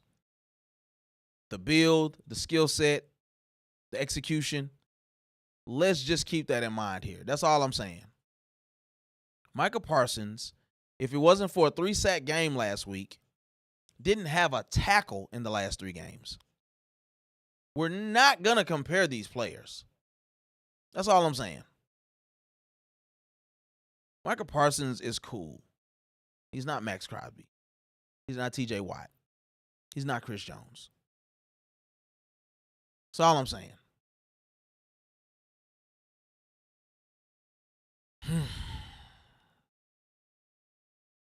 I wasn't expecting for this to be an easy game. Let me be the first to say. I wasn't expecting for this to be an easy game. If they can get a stop here, I am praying that Brian Schottenheimer and Matt Eberflus are able to put their little pea brains together and figure out how to get a stop, how to move this ball with a little more ease. This is not looking like a very efficient, effective offense. And that's the most disappointing part.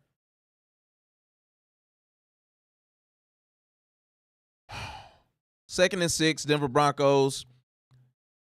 Looks like they have a 3-receiver set. Handoff to the running back, and he's getting loose. I don't understand why we're trying to strip guys. Just make a freaking tackle, bro. He didn't try to strip him. He was just trying to put hands on him. Well, J.K. Dobbins gets up to the nearly 50-yard line, and Denver's moving the ball. I'm pretty sure their kicker can kick it a mile as well.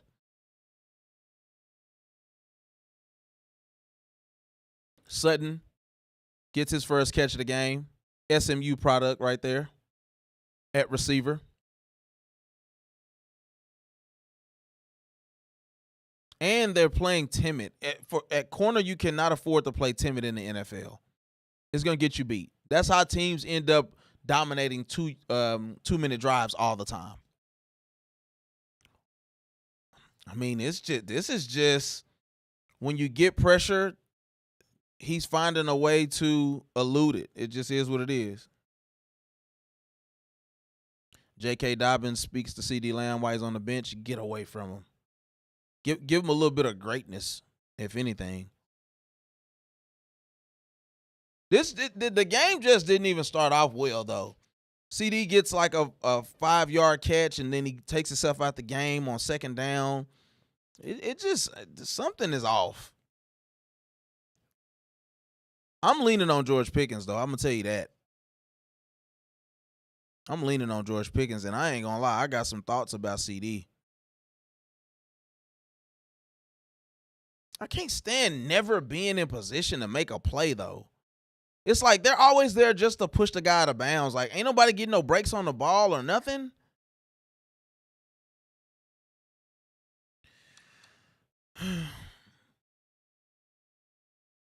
I hate that I care even in the slightest bit about this.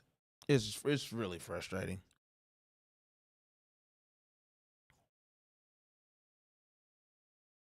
Both teams got 2 timeouts left. Denver's leading 20-10, 1st and 10, less than a minute left. Bro, this being a poor tackling team on top of not being able to.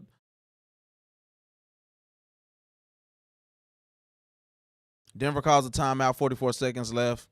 They are driving into Cowboys territory.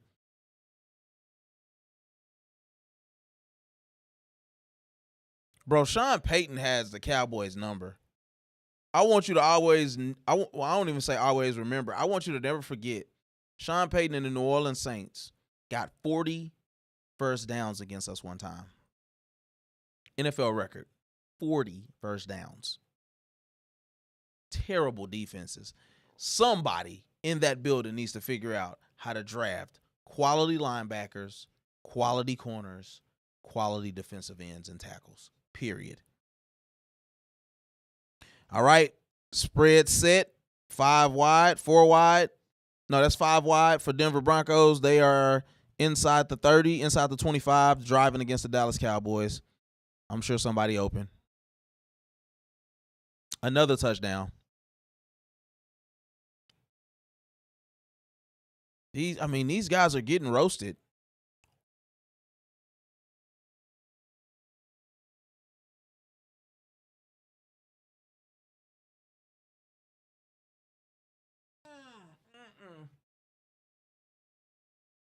how many offsides can you have?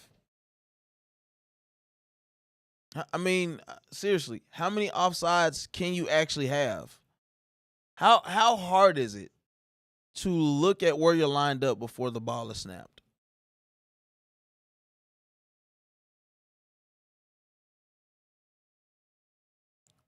So your Denver Broncos are up 27-10.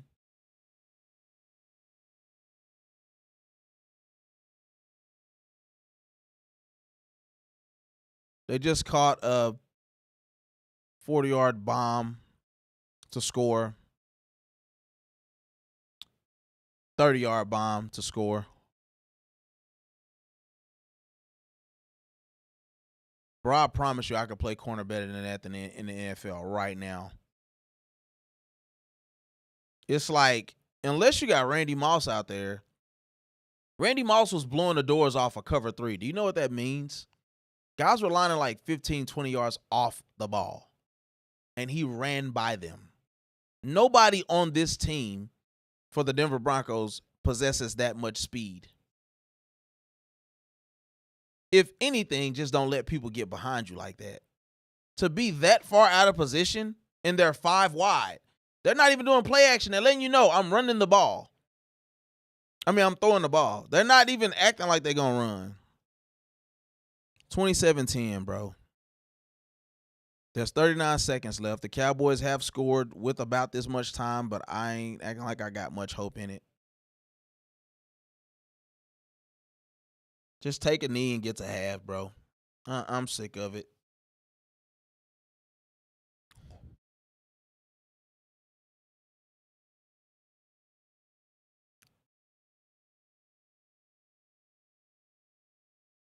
I guess the Cowboys won a Super Bowl against Denver 27-10 back in the Tom Landry days. Well, guess what? That ain't happening today. They already got 27. Cowboys are going 3-4 wide. Dak Prescott is in trouble. Dak is having to scramble for his life. I guess they're just going to let the clock run out. Okay, 31 seconds left. 2nd and 4. I'm assuming Denver called a timeout? Are they trying to be cute? No, okay, that was the Cowboys. They took a while to take it away. So I guess they're looking for Brandon Aubrey to kick a 92-yard field goal. He's got a career long of 65. The record is 66 by Justin Tucker.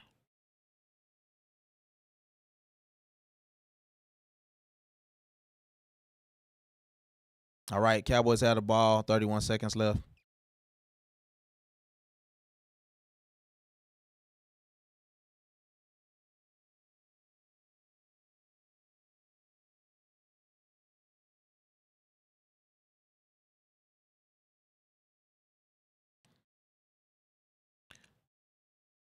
But they have to use the last timeout because George Pickens' momentum didn't go forward. So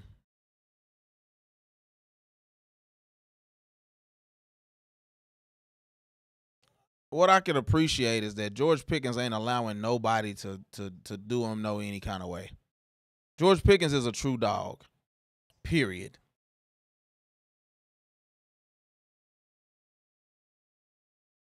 First and 10. Cowboys are at the 48-yard line with 22 seconds left. They're going to have to get out of bounds, and they're going to have to push the ball down the field. This nigga Dak just threw a pick.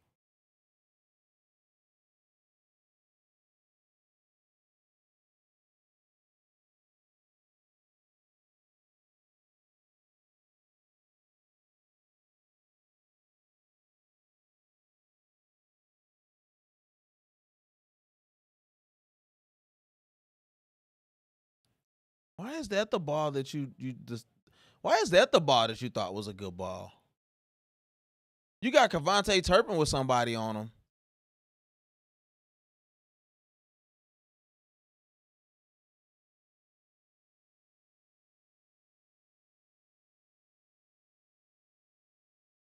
Dak Prescott then just went ahead and turned back into a pumpkin. And this is what we could expect. They getting smacked. They getting a butt cheek smacked. And then they'll come out, get the ball at half. Maybe they'll get a field goal. Maybe they won't. Then they'll try really, really hard, and they will still lose this game.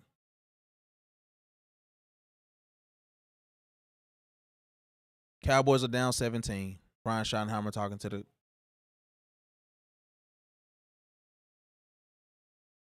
Dallas has 63 penalty yards, most in first half this season. 8 penalties. Man, listen.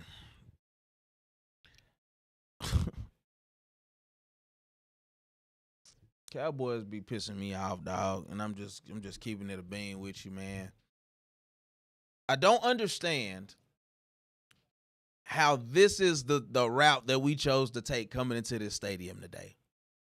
You know that the Denver Broncos have the best corner in football, even though Pickens is getting his way over there. They have the best defensive line in all of football. How is it that Dak Prescott is acting like he has a billion years to stand back and to survey the field? Quick hitting stuff. Get Kevontae Turpin in motion so that he can pick his spots on offense. Get him in space. Maybe he can make a man miss. George Pickens, find this guy downfield. We're playing scared. Not to mention Javonte Williams is having his way running the ball as well. I don't understand how these guys get paid so much money to wet the bed. All right, we're moving on here. So, I have some thoughts on what could help this putrid, decrepit defensive line get a little bit better. For those of you who have been watching and paying attention, there are rumblings that they want to get Max Crosby. From trusted sources, they say it is no chance in Hades that you get Max Crosby. Why? Because he is not only a fan favorite on the defense, he is the favorite player of your owner. So you're going to have to make an offer that he cannot refuse. You have multiple picks. You have 2 first-round picks, if I'm not mistaken, from the Micah Parsons trade. And just give me a second here because I want to make sure that I'm accurate on whatever the assessment is of what the Dallas Cowboys actually did get for Micah Parsons. So give me 2.5 seconds. What did the Cowboys get back in return for trading Micah Parsons to the Green Bay Packers?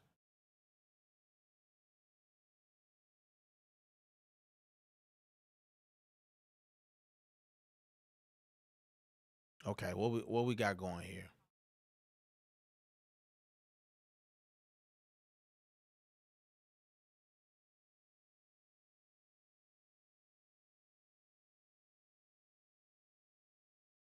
Cowboys got defensive lineman Kenny Clark and 2 first-round draft picks from the Green Bay Packers in 2026 and 2027. Okay. With that being said, you got 2 first-round picks, and you have Trevon Diggs. Here's what I'm also starting to pick up on, and I've been hearing people talk about it, and I'm not mad about it. CeeDee Lamb, let me put you on notice here, bud. We're going to need you to do something. This is the time. I can't tell you who the other corner is on that team, but I know Pat Surtain is guarding George Pickens. Do something. Please. Because now we can start talking about how we can really sweeten this pot here. We could put Florno over there. I mean, listen, we got options. I'm not saying none of those other options are you. But we got to do something.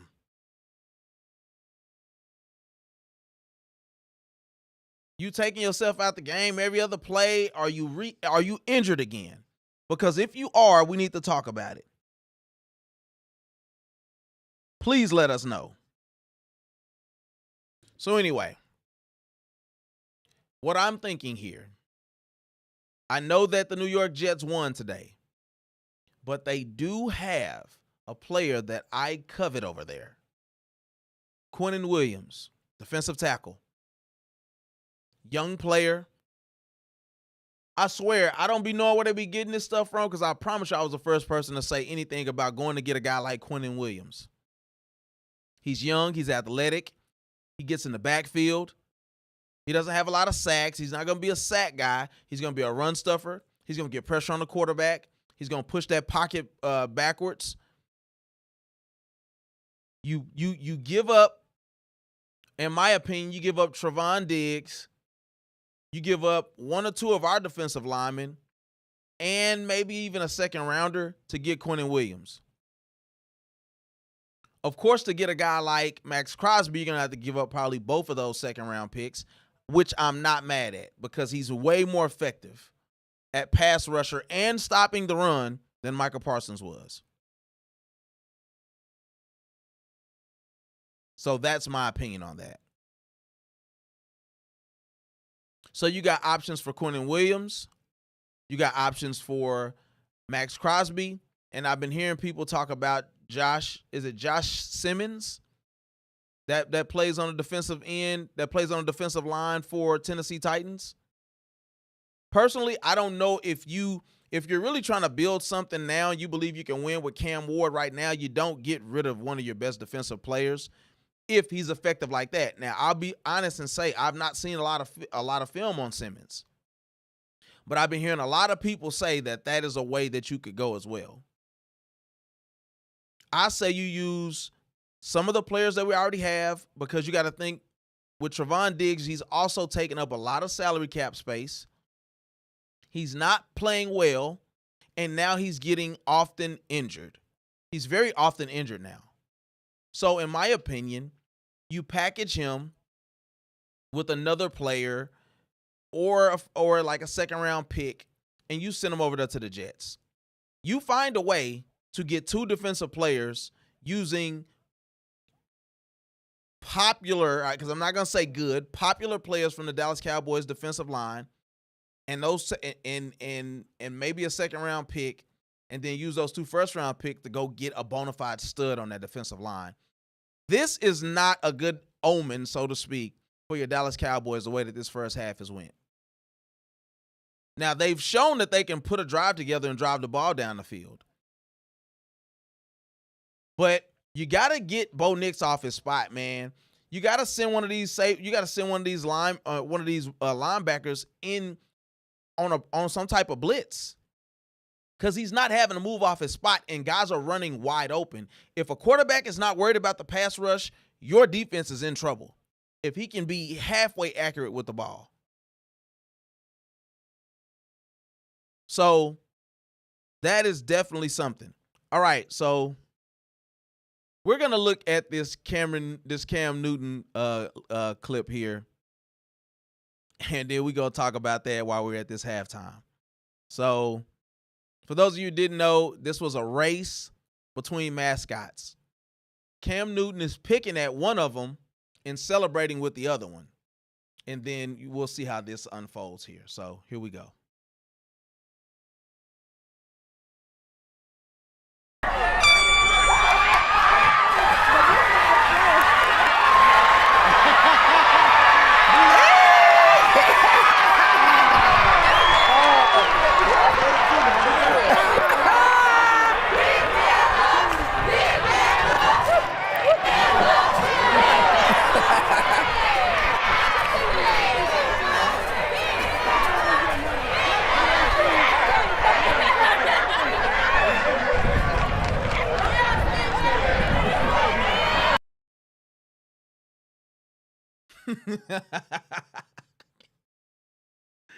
Yo.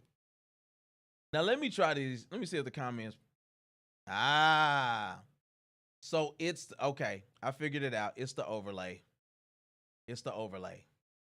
All right.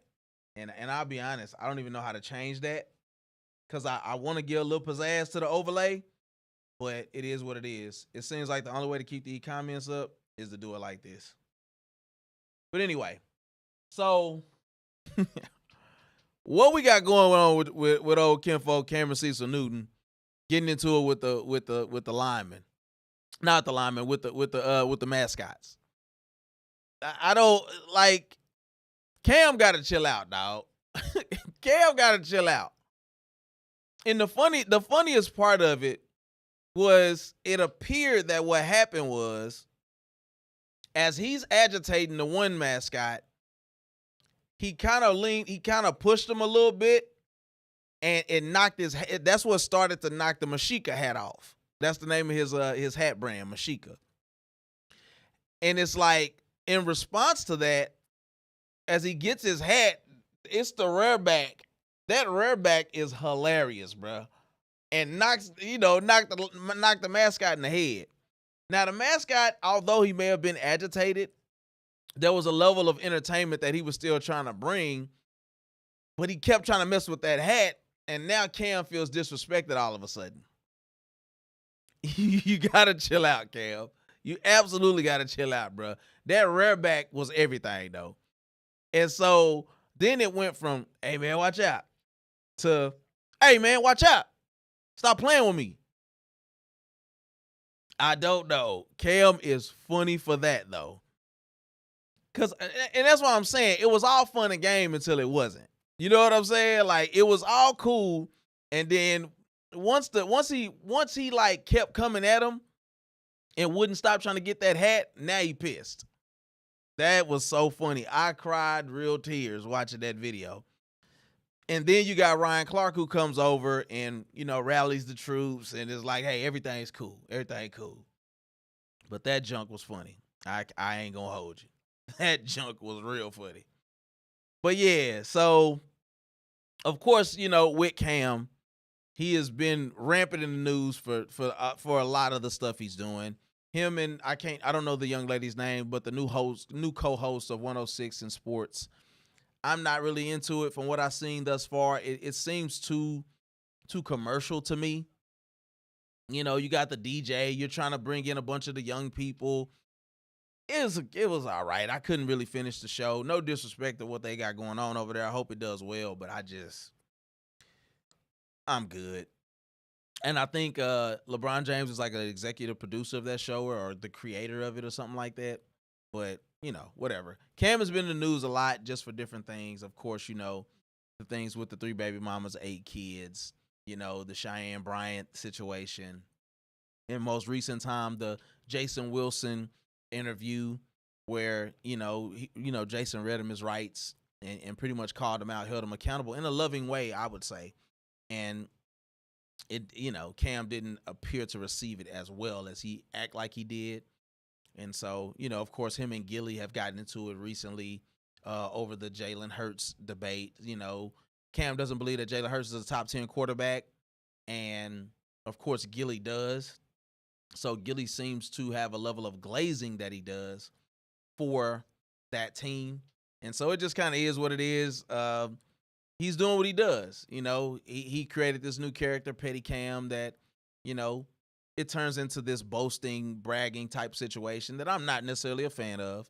But I can respect anybody who is moving the needle, and that could, that can get people to watch their content. But we got Javonte Williams that just fielded the ball. The Cowboys are back at it. That was too quick. I hope that they was able to get their life together.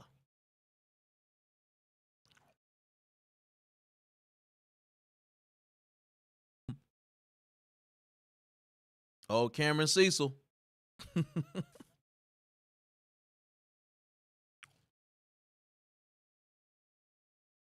Cowboys offense coming out on the field. Sideline reporter is talking to Sean Payton, the coach of the Denver Broncos right now. 3 wide, 1st and 10. Flournoy gets the ball, has a gain of about 7 yards before he's taken down on like a quick bubble screen. I don't know why we ain't been trying to do that, but that's neither here nor there.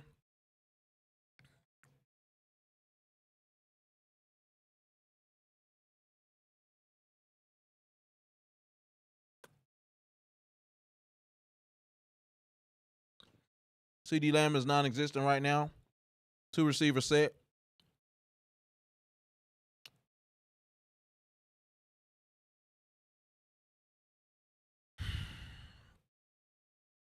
I'm serious, bro. So Dak is 9 for 17, 97 yards. Bo Nix is 13 for 17, 169 yards. Dak has no touchdowns and an interception. Bo Nix has 2 touchdowns and an interception.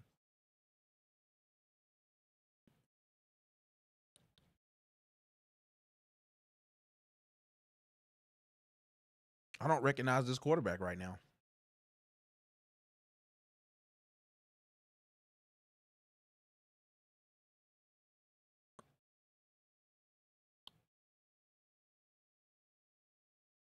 Dak has been running like Dak been running Dak looking like Jonathan Majors running away from that white woman. That's how he running today. He moves the chains though. He moves into Denver Broncos territory, gets a first down. So he ran for about 12 yards.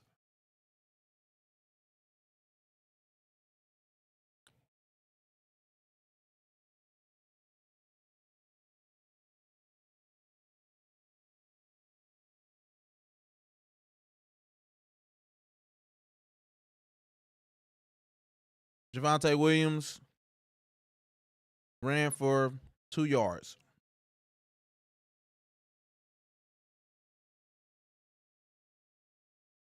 Jonathan Taylor has resurged and is back running that pill for the Indianapolis Colts.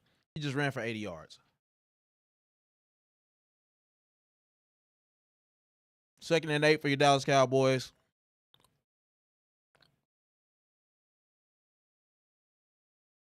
George Pickens gets a first down.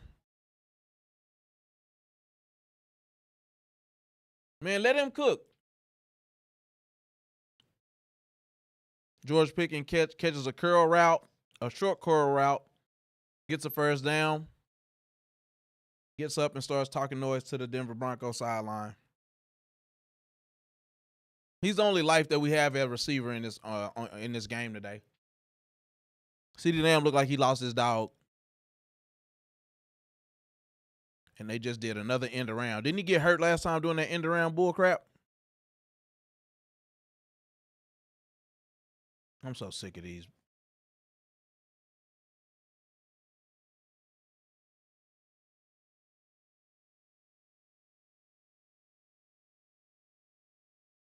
So now they've lost Pat Surtain again, who got a shoulder injury now. Huh. That's interesting.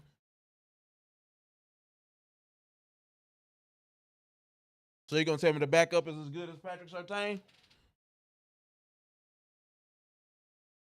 Single high safety. George Pickens isn't in the game.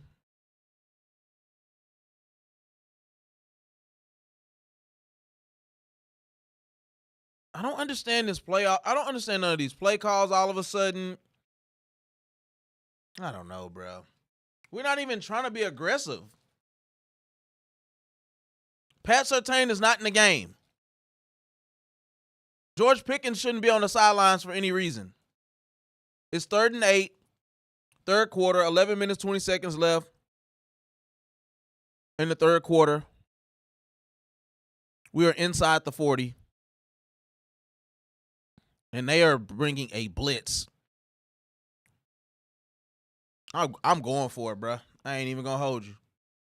CeeDee Lamb just gets a catch. And it's, 4th and 2.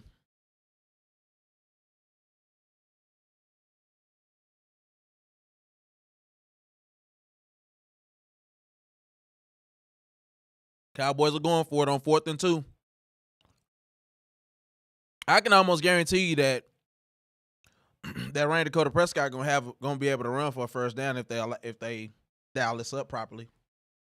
They are bringing it look like a zero blitz in it, but it's not. 4th and 2.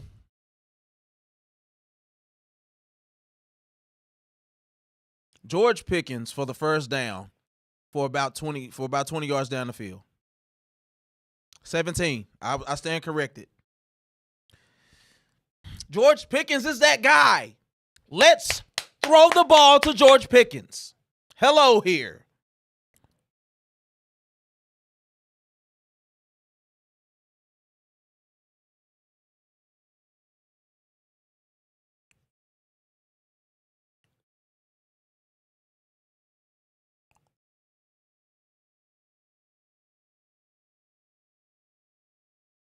Peekaboo. George Pickens is that guy. Re-sign George Pickens immediately. We're going to wait for this to go to the offseason? You can't let this guy go. He's just more dynamic than CeeDee Lamb, and I'm not going to argue with nobody about it. I'm watching this guy. He's more dynamic. Toe touching on the sideline. Running off on guys when he in the hole. Man, come on, bro.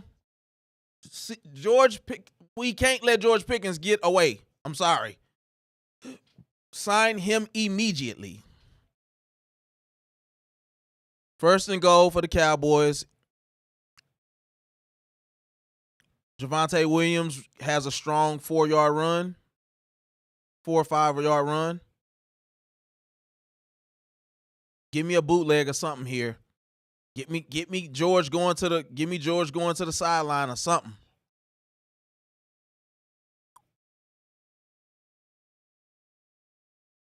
If I see CD pouting. All right, we got Ferguson. Ooh, CD with the one-handed catch, boy. Yeah, we know it's light. Y'all gotta throw the ball though.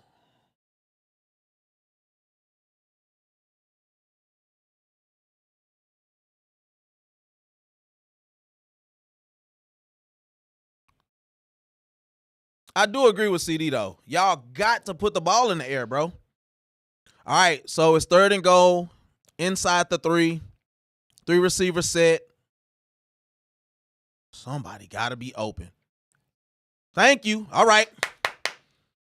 So they're holding CeeDee Lamb in the end zone. So now it's 1st and goal, probably at the 1-yard line for your Dallas Cowboys.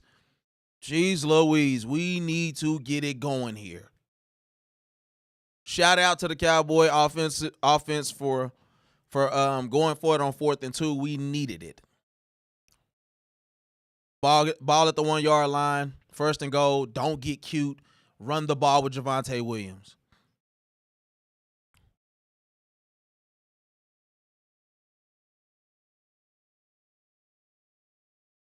All right. 1st and goal at the 1. We got Flournoy out wide, sending him in motion. Javonte Williams for another touchdown. That's a touchdown, right?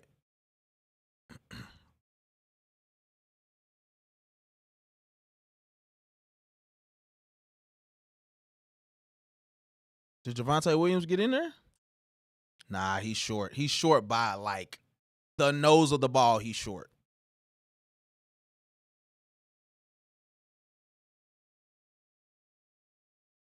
All right, 2nd and goal. 27-10 Denver Broncos are up. Cowboys are inside the goal line. 8 minutes, 23 seconds left and counting on the clock. I'm running the ball here. I'm not being cute.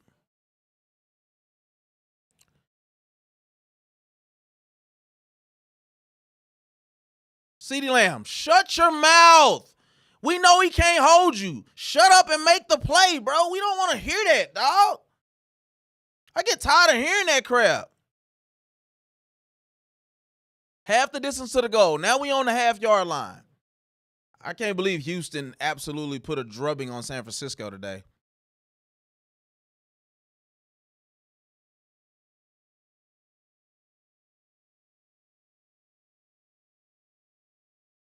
First and goal. We're going to run the ball again. I'm telling you, I'm lining up and I'm running the ball 3 times in a row.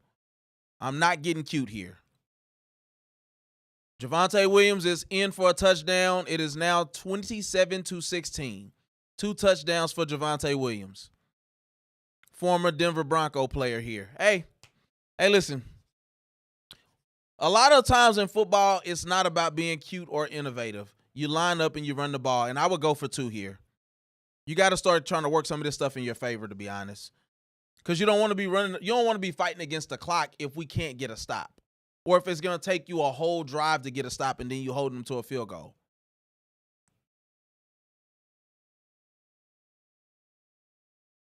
All right, well, they're kicking a field goal. That's cool. Brandon Aubrey for the field goal. For the extra point, sorry. Right down the middle. 27-17, Denver Broncos. Now, imagine how different this game would look if you wouldn't have had to punt the ball on a 3-and-out right before the half. Like, that's just unacceptable. Cowboys are down 10. So for those people on the rewatch, tell me what you guys think. What is the best plan of action here to make sure that the Cowboys stay viable? If they're able to come back and win this game, I still stick by what I say. I was just expecting for it to be a closer game in general than what we're watching. But I still say you find a way to win this game, it says a lot about your team. It says a lot about the resiliency. We got to figure it out, though. That's the bottom line. We got to figure this out. Your defense has to get some balls. I ain't got no cute way to say this. Your defense has to get a set of balls on them. I'm talking about big elephant balls. And they need to figure out how to get a stop right now. We're not going to be able to win this game if we can't get stops on defense. We've done it twice. We're going to have to continue to do it. We got them off the field. We got to get them off the field again. We're going to do it, and we're going to do it again. So, let me see. Unfortunately, I don't know why this. I don't know. There's still so much to learn about ECAM, and I don't understand why they make it so difficult. But anyway.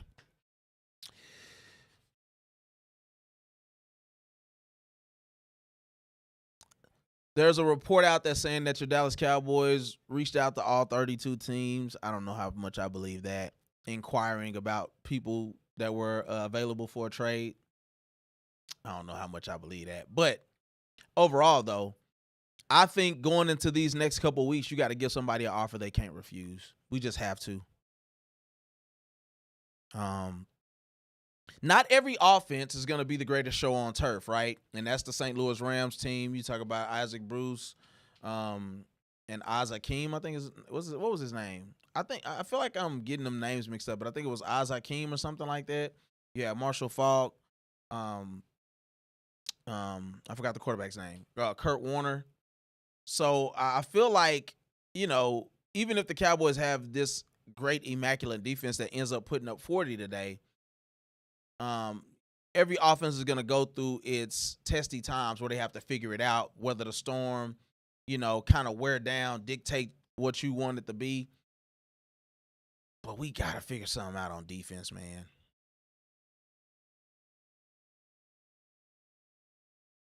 Yeah, we got to figure something out quickly. See what I'm talking about, bro? Kick the ball out of the end zone. Good Lord.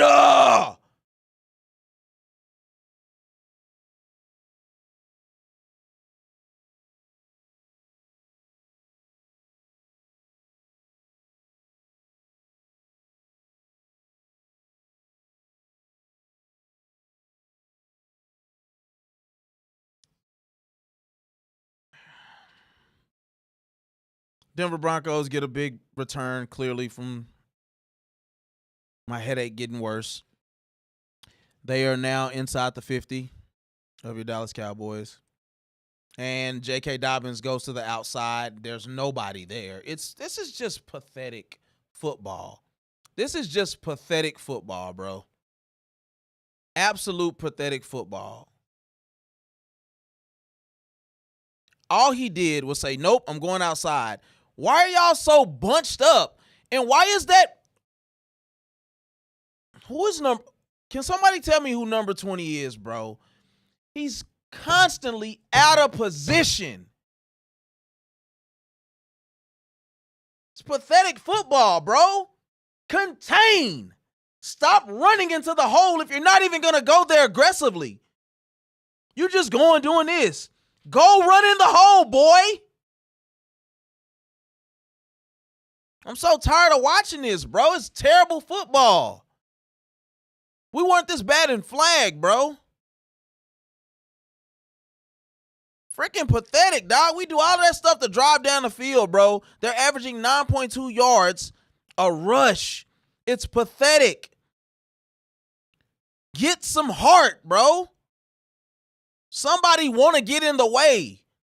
Football is about imposing your will on another man. Period. I'm sorry. There's no other way to say this. You have to want to get in the way. Thank you for whoever that is that just came in and hit the like, man. We appreciate it. The Dallas Cowboys defense is egregious. It's filthy. It's nasty. It's not worth being talked about. You got to get pressure, bro. 3rd down and 3. Can you hold them to a field goal? Look at this. Look at this BS. A pick play. That's a pick play. It's coming back. Yep, it was a pick play. Yep. It's a pick play. Yes. Yes. Thank you. Appreciate it.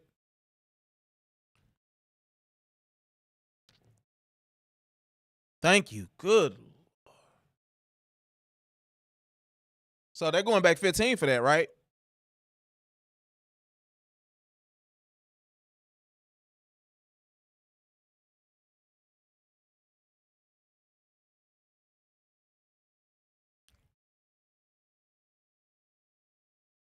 Man, that's a pick play, bro. Stop acting like you dumb. Can we not waste time with him trying to argue about something that we know is true here? 3rd and 13. Can we get a stop here to force a field goal? Good Lord in heaven.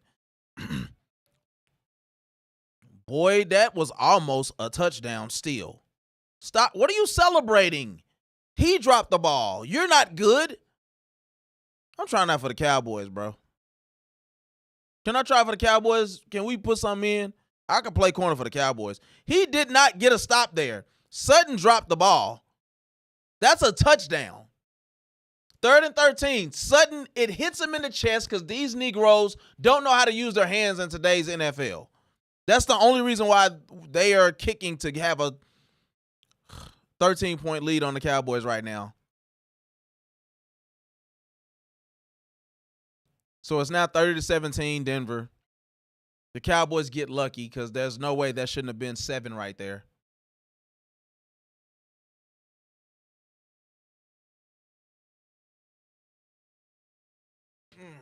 These boys here got my head hurting, bro. Or it could be this Pop-Tart.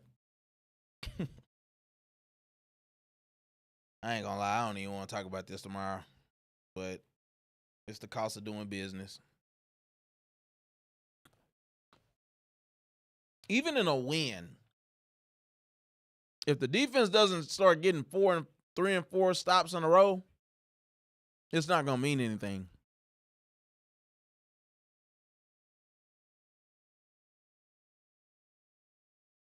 Jerry is infamous for saying that he's all in, right? We're going to find out. We're going to find out how all in you actually are.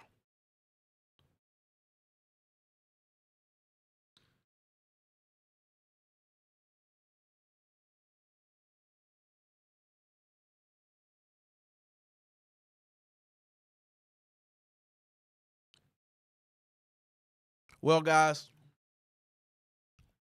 the thrill is gone. The thrill is gone away. Shout out to B.B. King. I think he the one that sung that, right? I don't even. It's like as soon as you get expectations for this team, and this is historically, We're talking about post Super Bowl. I don't give a crap about nothing that happened before 96. We talking 97 till now. The expectations that the more expectations that you have for the Cowboys, the more they falter, the more they disappoint you, the more they break your heart, the more they just crush your little cortisone, kinfolk. And I just don't even know how to feel about it no more. I ain't gonna lie to you. If we go down right now and get 7, awesome. But if your defense, if Matt Eberflus doesn't find a way to get these guys in better position, it's not going to matter.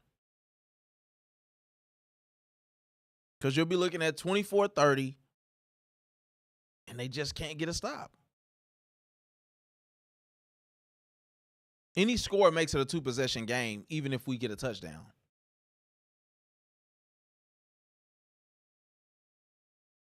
I need Devontae Turpin to do something great. I ain't going to lie to you right now.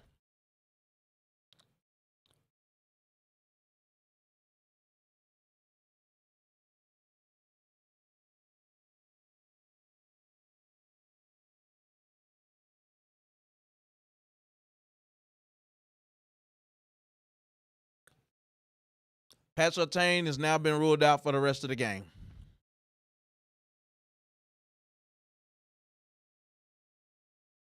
If we don't attack their offense through the passing game now, we never will. You got 2 corners that supposed to be excellent at going one-on-one.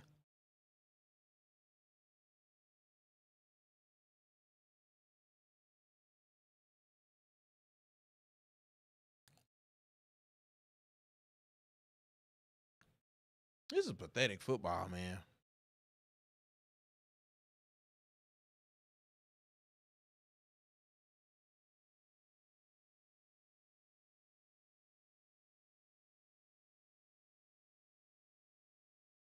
Well, he's not good anyway. At this point, just throw the ball on us because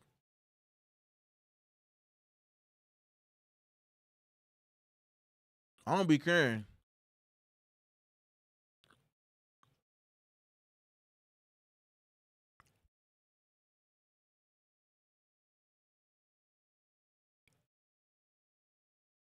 This is stuff that we should have been doing in the first half. You do a quick bubble screen to Devontae Turpin. That should, I mean, I can't say that should be a running game because you actually can run the ball.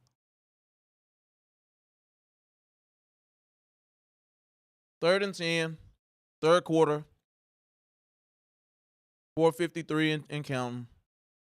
Cowboys are down 13 to the Denver Broncos.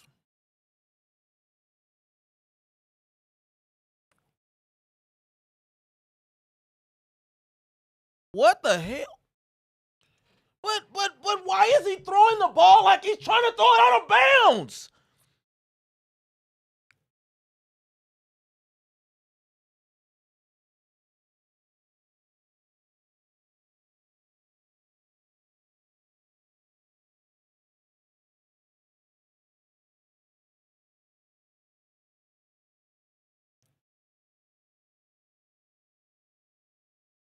It was a holding call against number 29. He was holding Devontae Turpin.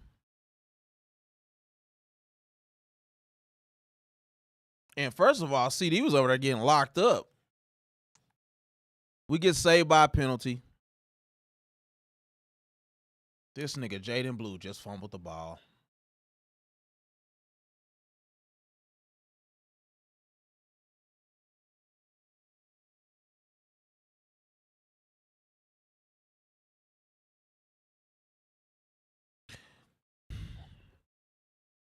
Jaden Blue just got popped and fumbled the ball.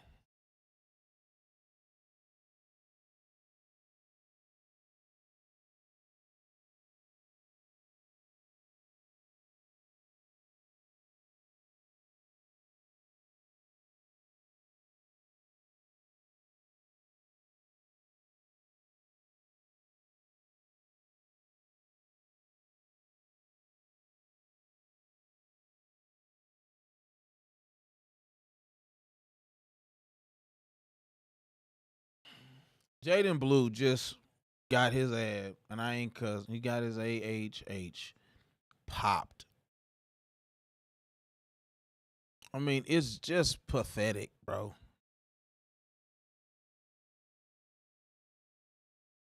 It's just it's pathetic.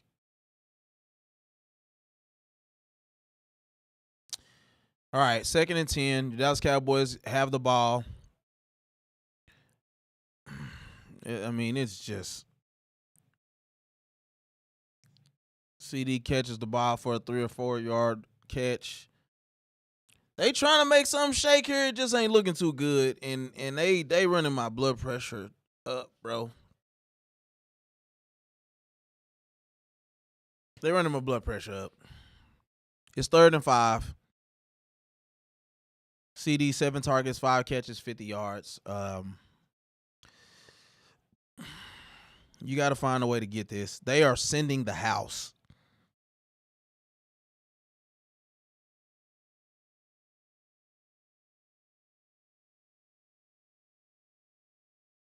But here's my question. Who was Dak throwing the ball? Like, why is he throwing the ball like that? It's a wide open guy. Why are you throwing the ball like that, bro?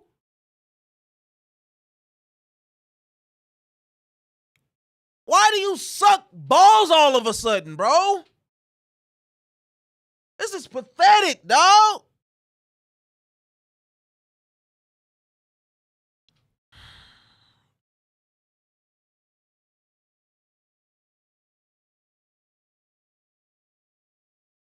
Denver fair catches the ball at the 16-yard line. They can't get a stop. They can't get a sack. They can't get pressure. They can't stop the run. They can't contain the running game. They're literally just bouncing to the outside and getting 40 yards a pop. How do you go to Denver and play this poorly? I don't care, bro. The number one rule of a corner and a safety is to not let people get behind you. You cannot run into the center of your line and gingerly do it. You got to put a hat on somebody or bag up and at least keep the guy in front of you until somebody can help, bro. These guys are getting sucked into the middle of the field. It's so rookie amateurish garbage football. And I don't care about you being a true rookie in the NFL. This is common sense.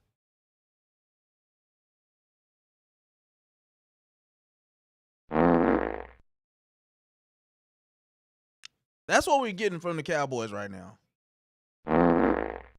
That's what they're playing like. It's something coming behind that fart.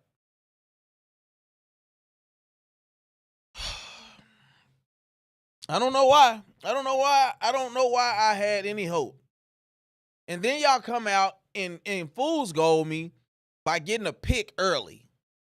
Then you don't get 7. That's when I should have known then. You didn't score.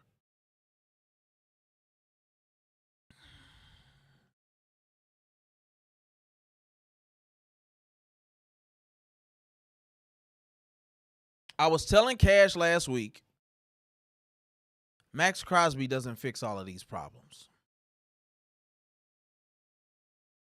I've seen Oakland get blown out a lot this year, and they have Max Crosby already. I'm so sorry, but you need more than just that. Trevon Diggs is now on IR, so I think he's gone for at least 4 weeks. Concussion.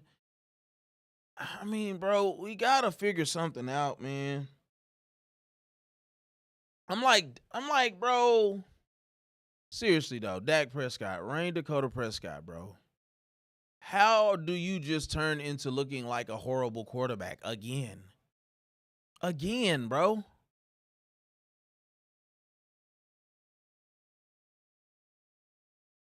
And they just lost their best corner. Cowboys is 1st and down, Denver at the 16. They actually get a stop. Was maybe for a gain of 1 yard, maybe.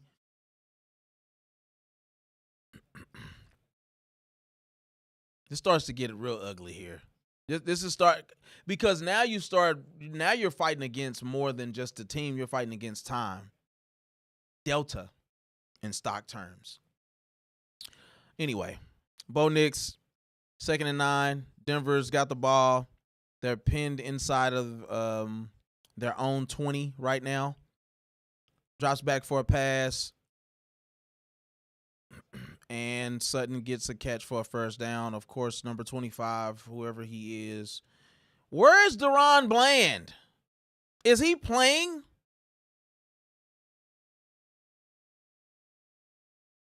Then he's not driving on the ball. He's in a back pedal. You're taught as a corner.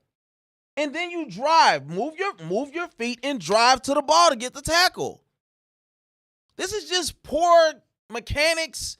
Like, this is just bad corner 101.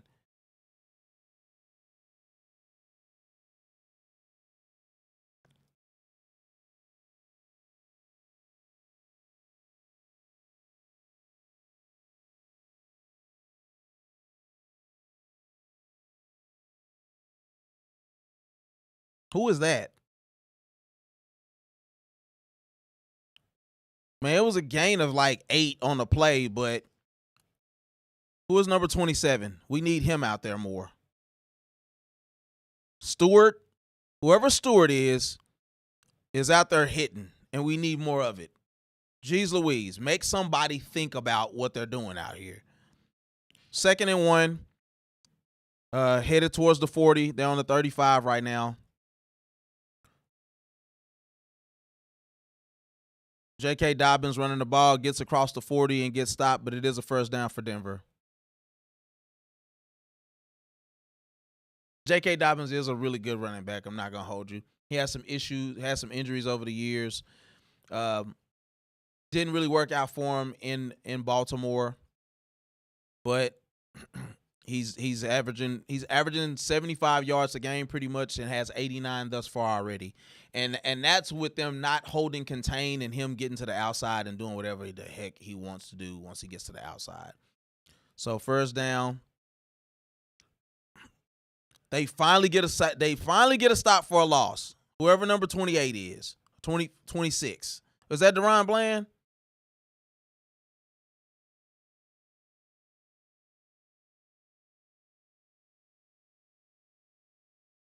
Got 18 seconds and counting here in the third quarter, 2nd and 12. They're not appearing to get any pressure on the pass rush is the real issue, though.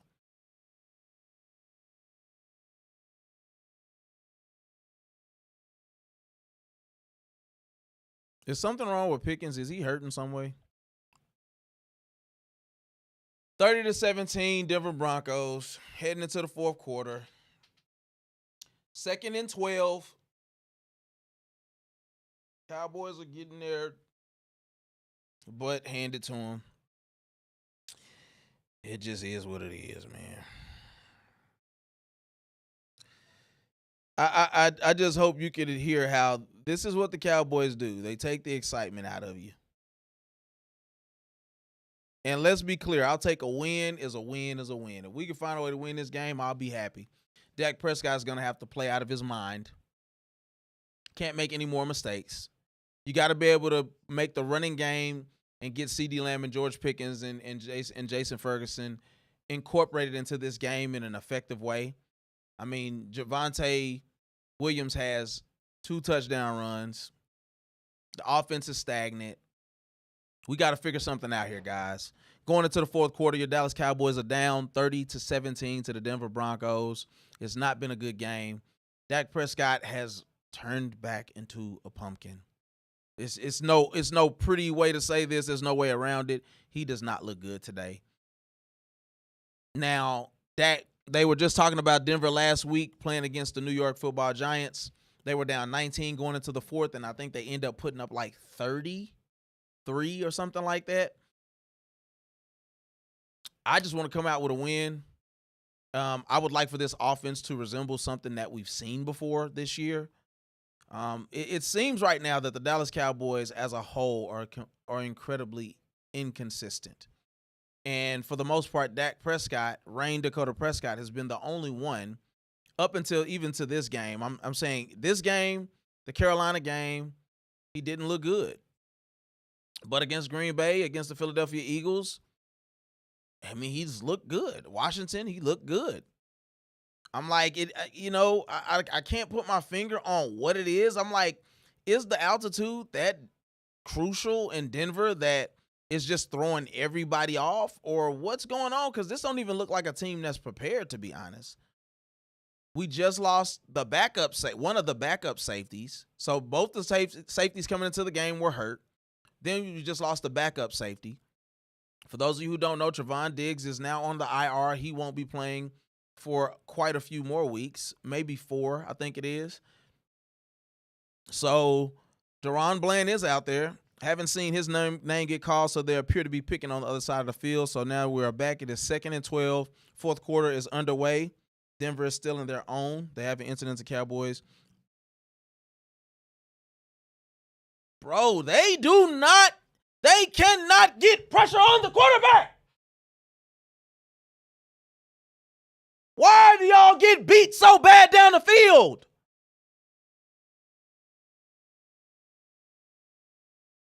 They finally get pressure. Number 25. I'm tired of seeing the back of your jersey, nigga. You sorry, bro.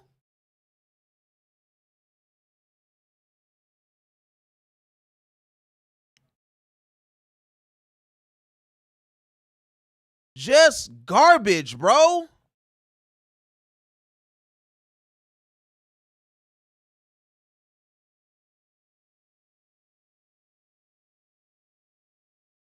And look, and why you just sitting there like, oh, I don't know. Do I want to tackle him? Like, run after him, bro. One of the Denver Broncos receivers just dropped the ball. Cowboys have one 20-plus yard play today, and I bet you it was probably from George Pickens. Denver has 7 20-plus yard plays today.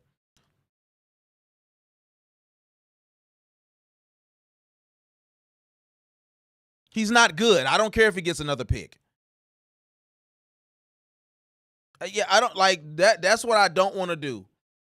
Stop. I don't like us giving credit to people. It's like I hate to keep bringing them up. It's like Michael Parsons having a 4-sack game against the New York Giants 2 years ago. They were 3-13. It doesn't mean he's the best player we've ever seen in our lives. 3rd and 10. And he's wide open for a first down. Evan Ingram, wide open for a first down. It is what it is, bro. This is what it is. Like, you got linebackers out there trying to cover, and it's like, why are you in a back pedal? Joe, scary tail. This is bad football, bro. Bad football. I'm going to be on that receiver's hip. You got to be on the receiver's hip if you're a linebacker. You got to be around the ball. Who cares if you're getting a tackle after he's already got the first down? Now they're in the jumbo set. Wow. Thank you, Deron Bland. Do you see what happens when you actually contain? You force them to go back inside. Now you got help from your teammates. That's how football works. Wow. J.K. Dobbins just got 4 yards out of the deal. This is pathetic football, bro. Down 13. Denver Broncos are driving. It's early in the fourth quarter. But how many more touchdowns can you give up when they just aren't able to move the ball? Dak Prescott's looking terribly as a quarterback today. I was just telling my coworker about this too. I'm like, bruh. Bro, they're dropping touchdowns. They're dropping Denver Broncos are just dropping touchdowns today. And now there's some penalty. Is it against the Cowboys? Illegal formation against. Thank you. Well, you know what? All it's going to do is increase the degree of difficulty that they're going to execute to get a first down or a touchdown, because the Dallas Cowboys literally have not gotten pressure on the quarterback all day. In the last play that they did, he still completed a 25, 30-yard pass.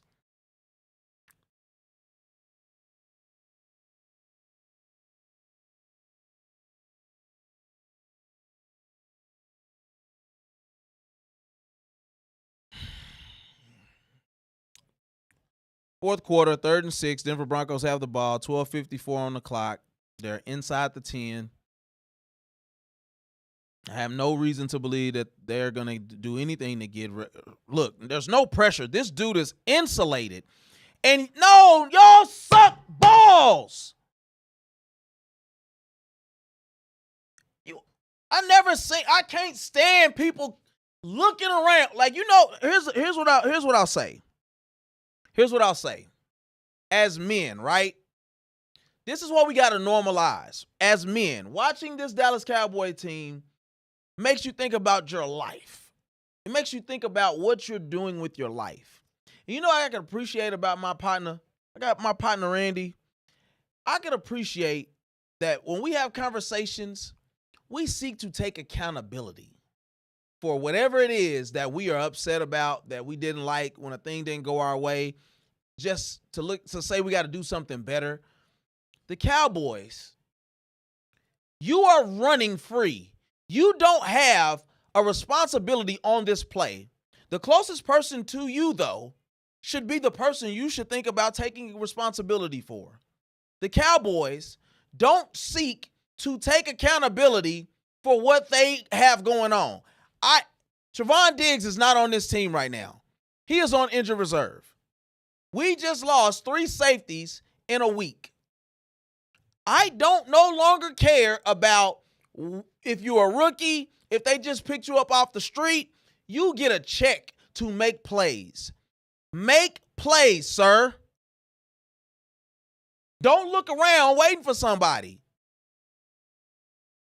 The conversations that we have, we plan for the worst case scenario. If all else fails, this is what my responsibility is going to be. If all else fails, I'm going to do this. Yeah, I get it. That's cool. He could do that. She could do that. My kids could do this. The job could do that. This is what I'm going to do. That is not happening in this game right now. You're down 20. It's bad football, bro. It's just bad football. And you make the Denver Broncos look like a freaking juggernaut on offense, and they're not. They're not. Sutton is cool. He's not a juggernaut. He's been booty hole naked, wide open the entire game. Dropped a touchdown in the end zone. A tight end or a corner, a tight end or a running back that I don't know, but wide open. You guys seem to not be prepared to play good football on defense. It's pathetic. It's absolutely pathetic.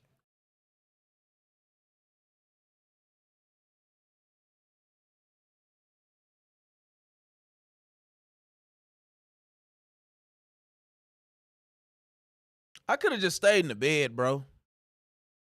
I could just stay in the bed and mind my business, bro. I could have been playing Search and Destroy or something.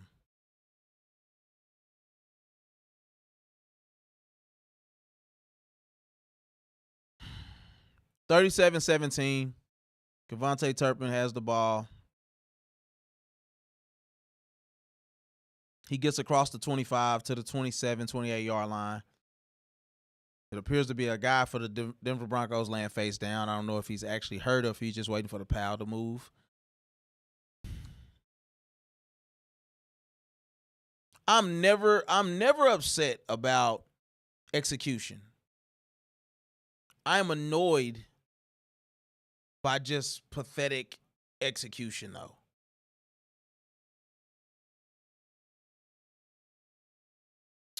(12 minutes, 43 seconds left in this game. Cowboys are down 20, 1st and 10 at the 28-yard line. 3 receiver set. It's now or never. Dak Prescott finds a way to find a receiver down the field. You have CeeDee Lamb get about a 15, 16-yard reception.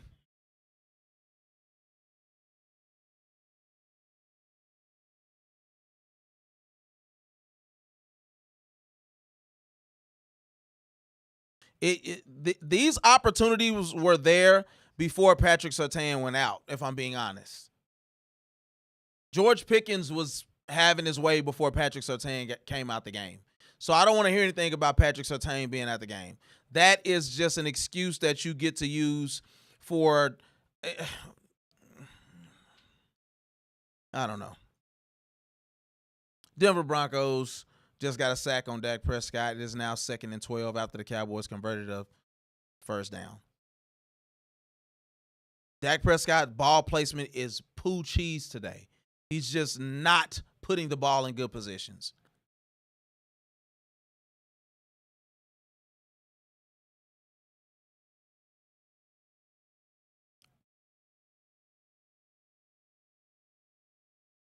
Cowboys just got an illegal shift that is declined. It's now 3rd and 12. And I'm just wondering why they are so infatuated with seeing Brandon Aubrey kick a 70-yard field goal. It doesn't matter if we're losing by 40. Shut up about a field goal, bro. 3rd and 12. They're going to bring pressure. 4-man. They only bring in 4-man blitz. George Pickens having his way again. It's what we've seen from him all season.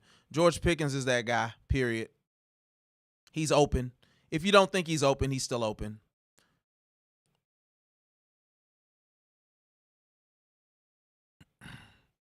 Javonte Williams for a 9-yard run. 11 minutes, 15 seconds left in the game. It is now 2nd and 1. Cowboys are down 20, 37-17 against your Denver Broncos. Dak Prescott, this is what we see from him his entire career, and it is really making my head swell. I'm serious. You play so terribly, and now it's like, hurry up, let's hurry up and figure it out. I'm tired of us playing like that. It's just pathetic. 2nd and 1. He finds CeeDee Lamb for a first down, and he gets out of bounds. It's a flag. I don't know what the penalty is.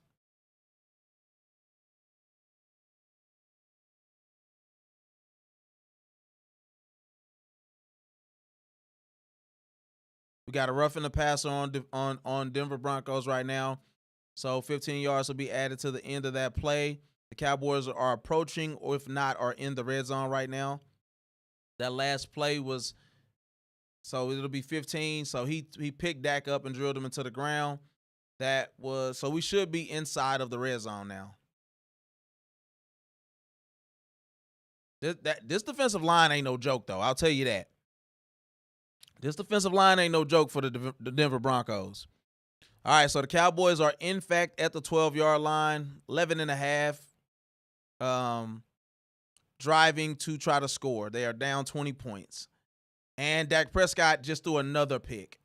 He just threw another pick.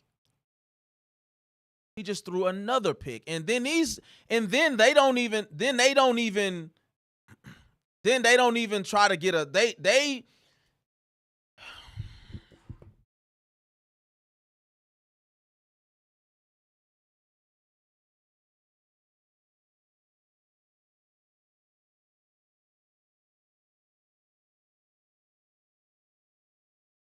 Who is he throwing the ball to?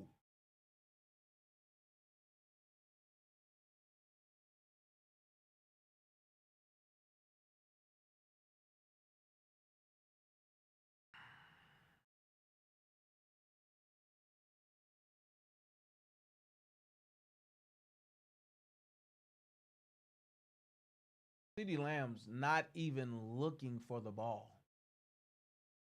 He's still in the middle of his route. I don't know why. Can we bring Dak in on some of these La Costa Nostra charges and stuff like that? Because there's no way that you can get me to believe that he just did that type of garbage. This is the stuff that he has done his entire career.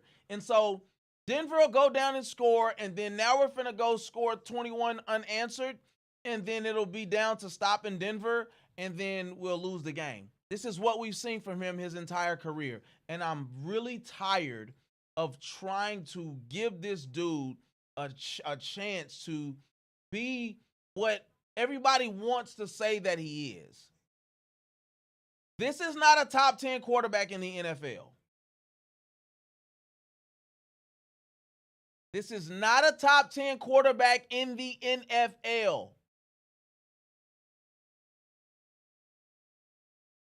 This is a 4th round draft pick out of Mississippi State.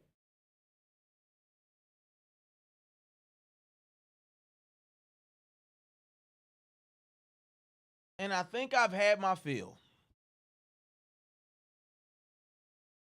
I think I've had my fill of hoping that this guy's going to figure it out. Because it's fool's gold. It's just fool's gold. You play decent against Philly, we can say, well, you weren't the reason that we lost. You know, you weren't the reason that we won either. But you ain't the reason that we lost. Then you go and you watch them put up 40 against Philly, against Green Bay. But then when it really matters, when we're in the red zone in overtime, you can't get a touchdown. We do all of this stuff to get down into the red zone, and you just throw the ball away. You just hand it over to the other team.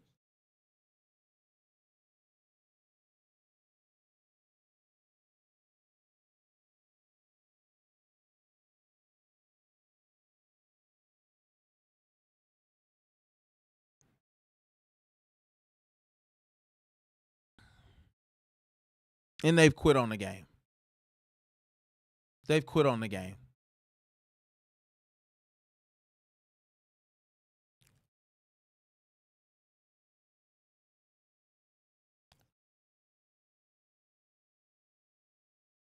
The only bright spot is number 27, safety, number 27, Stewart. He's a tackling machine. That's the only thing I've seen. Put him at linebacker.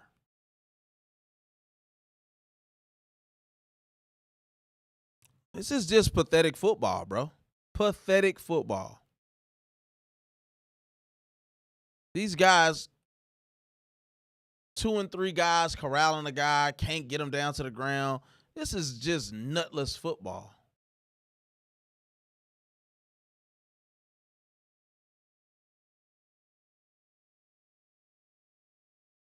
You got a tough row ahead of you, I promise you that. You got a long road ahead of you.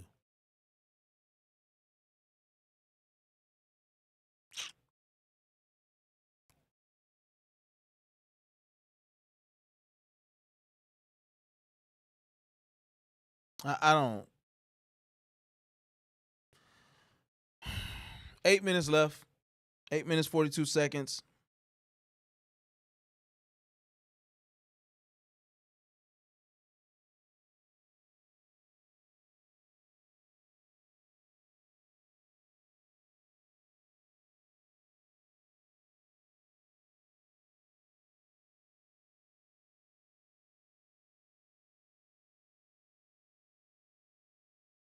Burn the film on this game.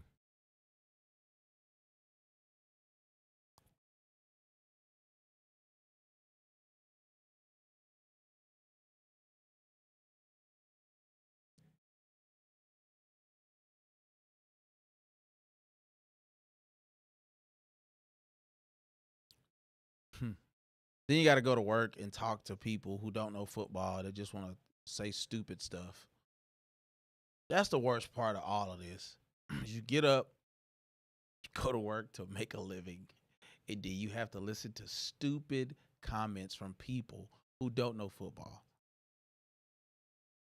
That's what I'm looking forward to the least this week.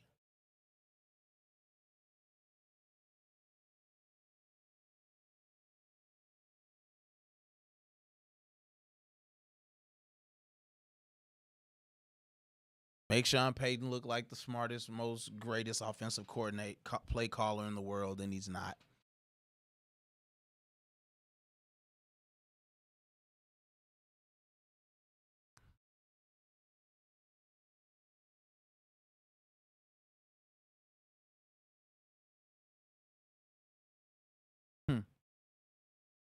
Sutton is having his way.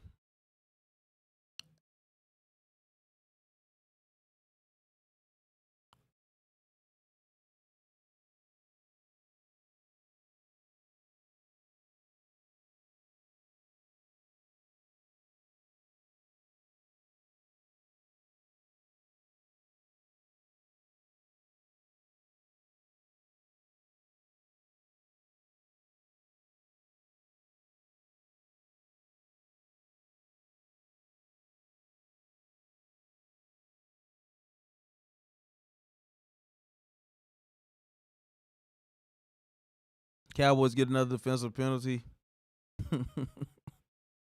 Cowboys get another defensive penalty. He reached out and just grabbed this man's arm. You just reached out and grabbed this man's arm. Like he grabbed his man's arm like he was a broad. That's the crazy part.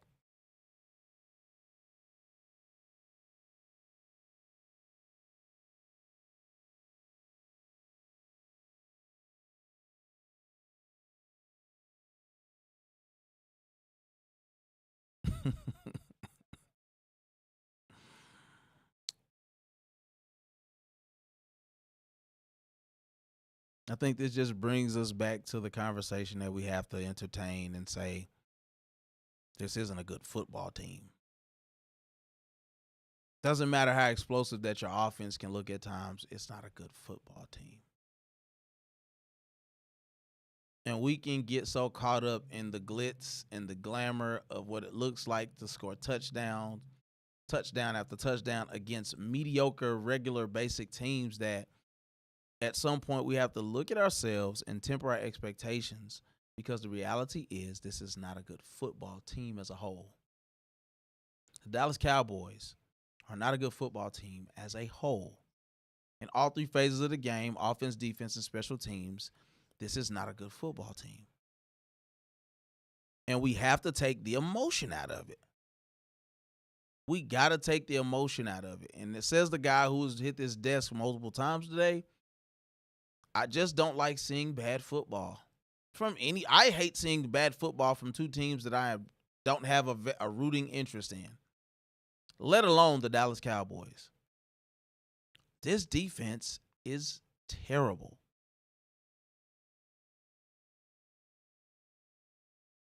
We've been blown out. Nah, I'm not okay over here. I'm not. Nah. Nah. I got a headache. I got a stomach ache. I got a poop. Yes, it's just pathetic. Right to my ball sacks. That's what's going on over here, Reese. I'm losing my voice. I've been lost my patience. I don't have words.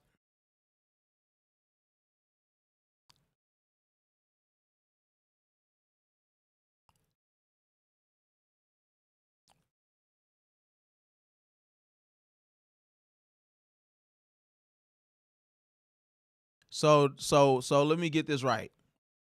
They took the ball back to the 15 for second and whatever, and then you declined it to say, "Oh, it's third down and goal." You can't stop anyone. This nigga's wide open. He's wide open. I saw the play develop. He was wide open. I saw it.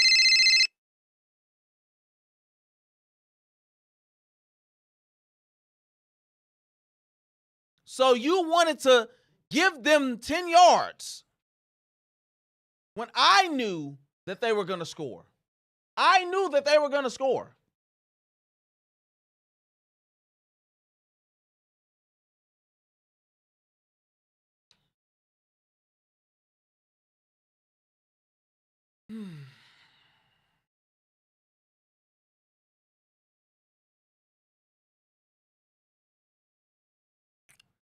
You got 40 put up on you.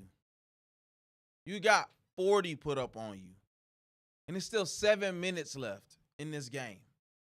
And you're just getting your natural ass kicked out of here.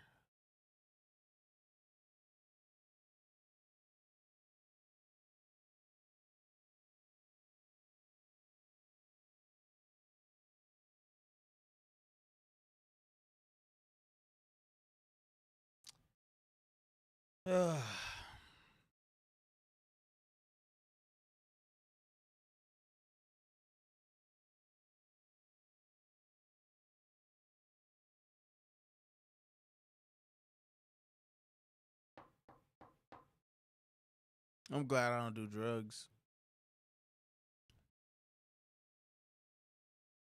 I'm glad I don't do drugs.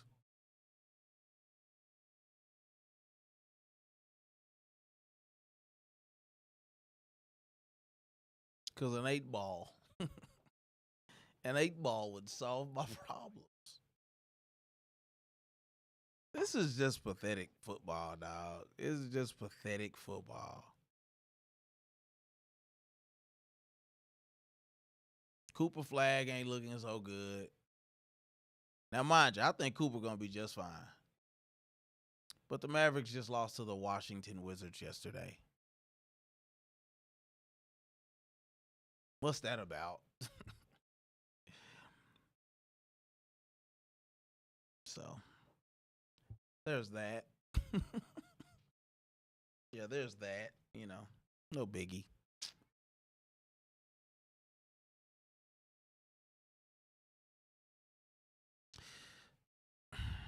I don't know if it even matters anymore to talk about what they need to do to get better on defense. Because a pass rush is always good. Being able to stop the run is always good. But if your corners, when you have a blaring hole in your corner on one side of the ball, here's the thing. Bridges doesn't look any worse than Trevon Diggs look. Trevon Diggs gets roasted. He doesn't have a pass breakup all year.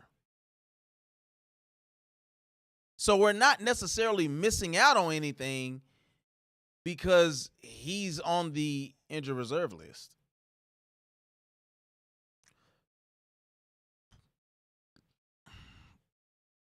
Bo Nix is 37 years old. We graduated high school the same time. He's playing football. I don't see why I can't go try for the Dallas Cowboys secondary. Why talk sports when you can just go play them? Because apparently it's so easy that these sorry niggas can do it.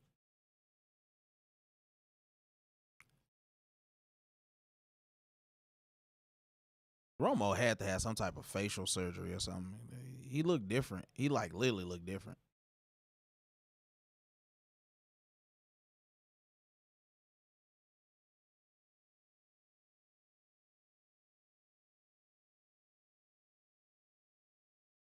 Now they've brought in Joe Milton III. I thank y'all for watching. Whoever you are, I have no desire to talk about this team anymore. I'm not finna watch Joe Milton III and Jaden Blue play. So y'all have a great night.